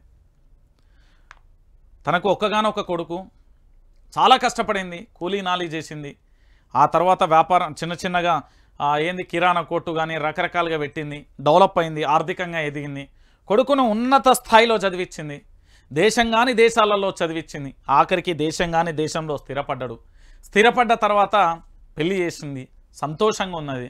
ఇక నా కొడుకు కోడలు వచ్చిర్రు, ఇక నాకు మనవరాలు కూడా వస్తారు, నేను సంతోషంగా ఉండొచ్చు అన్నది. తనకు భర్త లేడు, వాడేమో అమెరికా వేయండు, తల్లినేమో అనాథాశ్రమాలు వేసిండు, నెలకు 20,000 ఇస్తాడట. ఒకటి. రెండోది, ఇక ఇది ఎంత దారుణమైన పరిస్థితి అంటే, తను ఒక రకంగా చెప్పాలంటే ఈ కాలంలో మీ అందరికీ తెలుసు A పాజిటివ్ A+B కానీ మనకు బ్లడ్ ఏవైతే రకాలు ఉంటాయో బ్లడ్ను అమ్ముకొని కూడా చాలామంది కుటుంబాన్ని సాత్తాలు. ఇది చాలామందికి తెలియకపోవచ్చు, కానీ ఇది సత్యం. నేను చెప్తున్నా కదా, చాలామంది నాకు దగ్గర మిత్రుడే ఒకానొక సందర్భంలో ఒక హాస్పిటల్లో కలిసినప్పుడు ఏంది మామ ఈడికి వచ్చినావు అంటే బ్లడ్ ఇవ్వడానికి వచ్చినా అంటే, అదే సందర్భంలో డబ్బులు తీసుకొని వచ్చేళ్ళు ఇస్తున్నారు. ఏమైంది అంటే, అమ్మకు ఆరోగ్యం బాగాలేదు, నేను ఎట్లనైనా కూడా నా తల్లిని బ్రతికించుకోవాలి. అది పేదోడి ప్రేమ, ఇది డబ్బున్నోడి ప్రేమ. మదం ఎక్కిన తర్వాత చాలామంది కుటుంబాలలో కనిపించే వేదన ఇది. నేను చెప్తున్నా, ఈ తల్లికి సంబంధించి ఈ తల్లే కాదు, చాలామంది అనాథాశ్రమాలలో ఓ తల్లి అయితే నిజంగా చెప్తున్నా, అచ్చం నీ లెక్కనే ఉంటాడు బిడ్డ నా మనవడు అని చెప్పి దాదాపుగా ఒక 15 నిమిషాల పాటు వర్ణాతీతం కన్నీళ్ళను ఆపడం కూడా నా వల్ల కూడా కాలే. ఎంత ఘోరం అంటే, మనల్ని చిన్నతనంలో ఎంత అల్లారు ముద్దుగా మన తల్లిదండ్రులను దాదాపుగా మనకు ఊహ తెలియని వయసు నుంచి పుట్టినప్పటి నుండి పసిబాబు నుండి మనకు ఊహ తెలిసే వరకు ఈ సమాజానికి పరిచయం చేసి చదువు, ఉన్నత ఉద్యోగాలు, మనల్ని గొప్ప గొప్ప వ్యక్తులుగా తీర్చిదిద్దే వరకు తల్లి ఆహారనిశలు కూడా కష్టపడుతుంది. అది అందరికీ తెలుసు. మనం చిన్నతనంలో ఏ విధంగా మనం లాలించి పోషించిలో మన తల్లిదండ్రులు వృద్ధాప్యంలోకి వచ్చినప్పుడు వాళ్ళను కూడా మన బిడ్డల్లా సాధాల్సిన అవసరం ఎంతైనా ఉంటుంది. కానీ సమాజానికి అది ఎందుకు లేదో నాకు అర్థం కాలేదు. ఒక మెకానికల్ లైఫ్, ఒక యంత్రాంగంలా మారిపోయిలు. ప్రస్తుతం ఈ అంశానికి కూడా చూడొచ్చు. ఇదే అమ్మ విలువ 2 లక్షలు కొన ఊపిరితో ఉండగానే బిడ్డల ఆస్తి పంచాయతీ లెక్క తేలేలోపు కన్న తల్లి విడిచి వెళ్ళిపోయింది. సరే నేనే అంట, నా ఒంట్లో ఉన్న కిడ్నీయో లేకపోతే ఇతరత్ర ఏదన్నా కొంచెం అమ్ముతా, ఇచ్చేస్తా ఆస్తులు, కానీ ఈ తల్లిని మళ్ళీ తీసుకురాగలుగుతామా? ఒకసారి మీరు అందరూ ఆలోచించండి. ఎంత దారుణం అంటే, అంత్యక్రియలకు ఖర్చు ఇస్తేనే తలకొరిగి పెడతానన్న కొడుకు 2 లక్షలు ఇవ్వడంతో అంతిమ సంస్కారాలు. 3 రోజుల పాటు ఫ్రిడ్జ్లోనే మృతదేహం. సూర్యాపేట జిల్లా కందులవారిగూడెంలో ఘటన. లక్ష్మమ్మ ఫైల్. పాపం ఈ తల్లి ఆత్మ ఎంత క్షోభించి ఉంటుందో. అయినప్పటికీ నేను చెప్తున్నా, నా బిడ్డలు మంచిగా ఉండాలనే కోరుకుంటుంది. కన్న తల్లి గురించి తెలుసుకో. నేను నిజంగా చెప్తున్నా, చాలా అనాథాశ్రమాలని చాలామందికి చెప్తున్నా, కన్న తల్లిదండ్రులను చాలా జాగ్రత్తగా చూసుకోండి. మిస్ అయిన తర్వాత లైఫ్లో ఏమీ ఉండదు. ఎటు చూసినా కూడా కన్నీళ్ళే ఉంటాయి. దిక్కులన్నీ బిక్కటిళ్ళలా అరవాల్సిన పరిస్థితి కనబడుతుంది. వాళ్ళకి ఏదన్నా జరిగితే ఇక మనం బ్రతికి ఉండి కూడా వేస్ట్. నేను చెప్తున్నా కదా, సచ్చిన శవంతో సమానం. ఇది చాలామందికి నచ్చకపోవచ్చు కానీ అదే నిజం, నేను చెప్తున్నా కదా. రైట్, ఇక మరో అంశం. జూలై చివరిలో లోకల్ ఫైట్ వచ్చే నెలలో కంప్లీట్ చేయాలని భావించిన సర్కారు ఇంకా కొలిక్కిరాని బీసీ రిజర్వేషన్ ఫార్ములా గ్రామ వార్డుల స్థాయిలో మొదలైన. ఇక ఊళ్ళల్లో ఉంటారు, ఓ ఎల్లన్నా మల్లన్నా పుల్ల ఉన్నా నేను సర్పంచ్ నిలబడతానా, నాకేంది నీకేంది అనే పంచాయతీలు వస్తాయి. పైలంగా ఆలోచించరు. నేనేమంటున్నానంటే మీ గ్రామ ఉన్నతి కోసం చూసుకోరు కానీ వ్యక్తిగత స్వార్థాల కోసం పోయి మాత్రం ఆగమాగం మాత్రం కాకండి. నేను చెప్తున్నా కదా, గ్రామాలలో ఉండే ప్రతి యువతకి ప్రతి ఒక్కరికి నా పిలుపు ఏంటంటే మీ గ్రామాలలో రోడ్లు వేయించుకోరు, వీధి లైట్లు పెట్టి డ్రైనేజ్ వ్యవస్థను తయారు చేసుకోండి, ఒక లైబ్రరీ పెట్టుకోండి, దాంతోపాటు గ్రామాలలో ప్రభుత్వ పాఠశాలను తీర్చిదిద్దుకోండి, మరుగుదొడ్లు పెట్టుకోరి. దాంతోపాటు ఆ గ్రామంలో ఎవరికి సమస్య వచ్చినా నా ఇంటి బిడ్డ లెక్క తీర్చిదిద్దే విధంగా మీరు ప్రయత్నం చేయండి. ఏ స్వార్థ రాజకీయాల కోసం తాత్కాలికంగా ఉండే వాటి కోసం మీ కన్నపేగును రక్తబంధాన్ని స్నేహాన్ని బంధుత్వాన్ని అన్నీ కూడా మర్చిపోయి ఒక మృగంలా మాత్రం వ్యవహరించకండి. దయచేసి నేను చెప్తా ఉన్నా, దయచేసి ఆలోచించమని చెప్తాను. నేను మళ్ళీ చెప్తా ఉన్నా, జూలై చివరిలో లోకల్ ఫైటే ఉంటుంది కానీ మీ ఈ లుచ్చా రాజకీయాలకు మాత్రం మీరు బలి కావద్దని నేను విజ్ఞప్తి చేస్తా ఉన్నా. ఇక మరో అంశం ఏంటంటే ఇదేనో కనబడే ఇగో 100 కోట్లు అదనంగా ఇవ్వండి సర్కార్కు ఆర్టీసీ అధికారుల రిక్వెస్ట్. సంస్థపై అదనపు భారం పడకుండా అలర్ట్. గతంలోనే కోరినా స్పందించని సర్కార్. మహిళల ఫ్రీ జర్నీ స్కీమ్కు భారీ డిమాండ్. సంస్థకు ప్రతి నెల 350 కోట్ల ఖర్చు. ప్రభుత్వం నుంచి 50 నుంచి 60% రిలీజ్. ఇక చెప్పవయ్యా, ఎవడు కట్టాలి ఇది? ఎవరు కడుతున్నాం? మనం కడుతున్నాం. దీనికి ఏమైపోతున్నది ఈరోజు? 100 కోట్ల రూపాయలు, 100 కోట్ల రూపాయలు సర్కార్కు ఆర్టీసీ అధికారుల రిక్వెస్ట్. ఇది ఎవడు కట్టాలి? మహిళలకు ఫ్రీ బస్సు పెట్టి మన మీద భారం నెడుతుండే రేవంత్ రెడ్డి. అయ్యా రేవంత్ రెడ్డి గారు, మీరు ఆళ్ళ పొద్దుగాల నేను చెప్తున్నా ఆ ఫ్రీ బస్సు దుకాణం బంద్ చేసి గ్రామాన ఎలక్ట్రికల్ వెహికల్, దాంతోపాటు బస్సుల సంఖ్య పెంచండి. చాలా జాగ్రత్త. మా ఊళ్ళో 10 రూపాయలు ఖర్చు పెట్టలేనంత స్థితిలో లేరు. నీ స్వార్థం కోసం, నీ రాజకీయ ప్రయోజనాల కోసం ఇటు మెట్రోను బలి చేస్తున్నావు, అటు ఆటో డ్రైవర్లు ఆత్మహత్య చేసుకుంటున్నావు, అక్క చెల్లెలను తన్నుకునేటట్టు చేస్తున్నావు, ఏంది వాళ్ళ భర్తలను కూడా బస్సులలో కొట్టుకునేటట్టు చేస్తున్నావు. ఇక నీ ఇష్టం. ఇగో ఇదంతా మళ్ళీ మనమే కట్టాలి. ఈ 100 కోట్లు ఎవరిస్తాడు? రాష్ట్ర ప్రభుత్వం. రాష్ట్ర ప్రభుత్వానికి ఏం ఉండతాయి? ఈ ఎమ్మెల్యేలకి మంత్రులకు రేవంత్ రెడ్డికి ఏమైనా వాళ్ళ తాత ముత్తాతలు ఇస్తారా? మళ్ళీ ఇవన్నీ రావాల్సింది ఏం నుంచి? మన పైసలే, మనం పన్నుల రూపంలో ఇస్తాం, ఆయన కడతారు. గంతే. నేను చెప్తున్నా కదా, అర్థమైందా ఇప్పటికైనా? ఇక కేబినెట్ విస్తరణపై నో క్లారిటీ. లోక్సభ ఎన్నికల తర్వాత అంటూ గతంలో పార్టీ హింటూ స్థానిక ఎలక్షన్ల అనంతరం అంటూ కూడా తాజాగా టాకు. స్పందించని సీఎం పార్టీ అధిష్టానం. ఏదో ముమ్మర ప్రయత్నాలలో ఆశాబాహులు. క్యాస్ట్ ఈక్వేషన్పై కొందరు నేతలు అంటూ కూడా చూడొచ్చు. ఖాళీగా 6 బెర్తులు ఉన్నాయి. ఈ 6 బెర్తులకు సంబంధించిన పంచాయతీ ఎట్లుంటుంది అంటే తెలంగాణ బిడ్డలందరికీ తెలుసు. కేబినెట్ విస్తరణపై నో క్లారిటీ. ఒకనికి ఇస్తే ఒకటి అనుకుంటాడు, ఓడు పోయి బెంచీల వాళ్ళకు వచ్చేస్తాడు, ఓడు కుర్చీలకు వచ్చేస్తాడు, ఓడు ధర్నా చేస్తాడు, ఓడు రాస్తోరకు చేస్తాడు, అవసరమైతే రాజీనామా చేస్తాడు. ఈ పంచాయతీ అయినా ఆగస్టు 1 తర్వాత ఈ పార్టీ ఉంటుందో లేదో, ఈ అధికార పార్టీ. అది మనకేం తెలుసు? ఎలేటి మహేశ్వర్ రెడ్డిని అడగాలి. ఎలేటి మహేశ్వర్ రెడ్డి ఎక్కడ ఉన్నాడో ఆయనను అడగాలి ఫస్ట్. ఇక నిందితుల జాబితాలోకి ఆపు. ఢిల్లీ లిక్కర్ స్కామ్ కేసులో 8వ ఛార్జ్షీట్ దాఖలు చేసిన ఈడీ.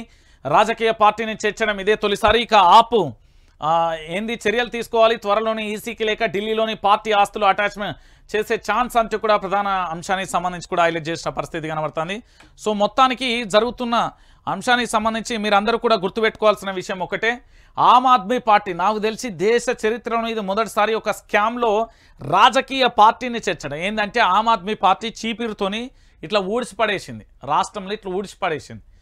మోడీకి భయమవుతున్నది. దీన్ని చూస్తుంటే మోడీకి భయమవుతున్నది కాబట్టి ప్రాంతీయ పార్టీల మనుగడ లేకుండా చెప్తున్నాడు. ఇక భజన పేపర్లు ఏముంటుందని మీ అందరికీ తెలియదు. ఏముంటుంది? హైదరాబాద్ను గ్లోబల్ సిటీగా మారుస్తాం. లొట్టపీస్. మీ వల్ల కాదు, అది కాని ముచ్చట. అసలు మీ వల్లనే కాదు, అది మీ వల్ల అసలు కాని ముచ్చట. ఇది హైదరాబాద్ను కాంగ్రెస్ వాళ్ళు చేస్తారంటే అది కాని ముచ్చట. ఇదంతా మనకు తెలిసిన విషయమే. ఇక దాంతోపాటుగా మరో ప్రధానమైన అంశం ఏంది? ఏది రుణమాఫీ కట్టే వీళ్ళంటే ఏదో ఏది కాదు, నేను చెప్తున్నా కదా. రైట్, తెలంగాణ బిడ్డలందరికీ ఇంకొక విషయాన్ని చెప్పాలి. ఇది అందరికీ తెలిసిన విషయమే, తెలంగాణ రాష్ట్ర ప్రజలందరికీ కూడా తెలుసు. దీంతో పాటు ప్రధానంగా ఏం జరుగుతుంది, ఏం కథ, ఎట్లెట్లున్నది, ఏమేం జరగబోతుంది అనేది కూడా నేను చెప్తున్నా కదా. ఇక్కడ మీ అందరికి కనబడుతున్నది కదా వైఆర్టీవీ తెలుగు న్యూస్ ఛానల్కి సంబంధించి ఈ వైఆర్టీవీ తెలుగు న్యూస్ ఛానల్కి సంబంధించి ప్రధానంగా కూడా మీరు చేయాల్సిన పని ఏంటంటే ఇప్పటి వరకు చాలామందికి కూడా నేను చాలాసార్లు విజ్ఞప్తి చేసిన మళ్ళొక్కసారి కూడా చెప్తానా, తెలంగాణ ప్రాంత బిడ్డలందరికీ కూడా చెప్తున్నా, ఇక్కడ మీకు ఏదైతే లైవ్ కనబడుతున్నదో ఈ లైవ్కు సంబంధించి ప్రధానంగా కూడా మీరు చూస్తున్నారు. ఇగో ఇక్కడ నేనేమంటున్నానంటే తెలంగాణ ప్రజలందరికీ కూడా చెప్తున్నా, ఇక్కడ ఖచ్చితంగా కూడా మీరు సబ్స్క్రైబ్ చేసుకోండి. ఇగో ఇక్కడ లైక్ చేయండి, దీన్ని షేర్ చేయండి, మీ ప్రతి గ్రూపులలో షేర్ చేయండి, ఇక్కడ లైక్ చేయండి, సబ్స్క్రైబ్ చేసుకోండి. దాంతోపాటు ఇక్కడ అకౌంట్ నెంబర్ ఉంటుంది, గూగుల్ పే, ఫోన్పే. ఎందుకు అడుగుతున్నా అంటే ఎక్విప్మెంట్ అవసరం ఉన్నది, జర ఇస్తే వానలు కొడుతుంటే రైతుల దగ్గర పోయి లైవ్లు ఇవ్వచ్చు. దాంతోపాటు వచ్చేది వానాకాలం, ఎక్కడెక్కడ ఏ కాలనీలు ఎట్లా మునుగుతాయో తెలియదు, వీళ్ళకి అసలే అడ్మినిస్ట్రేషన్ తెలియదు, ఆగమైపోతుంది. ఇక కాంట్రాక్టర్లు ధర్నా చేస్తున్నారు, ఇంకో పక్కన రైతులు అరిగోసపడుతున్నారు, ఇంకో పక్కన ఇంకో రకరకాల సమస్యలు ఉన్నాయి. కాబట్టి ఆ సమస్యలన్నింటినీ కూడా మీ ముందు ఇగో ఇంత జరుగుతున్నది పంచాయతీ అని చూపెట్టడానికి మాత్రమే. దయచేసి ఆలోచించి ఆలోచన పరంగా సహకారం అందిస్తారని నేనైతే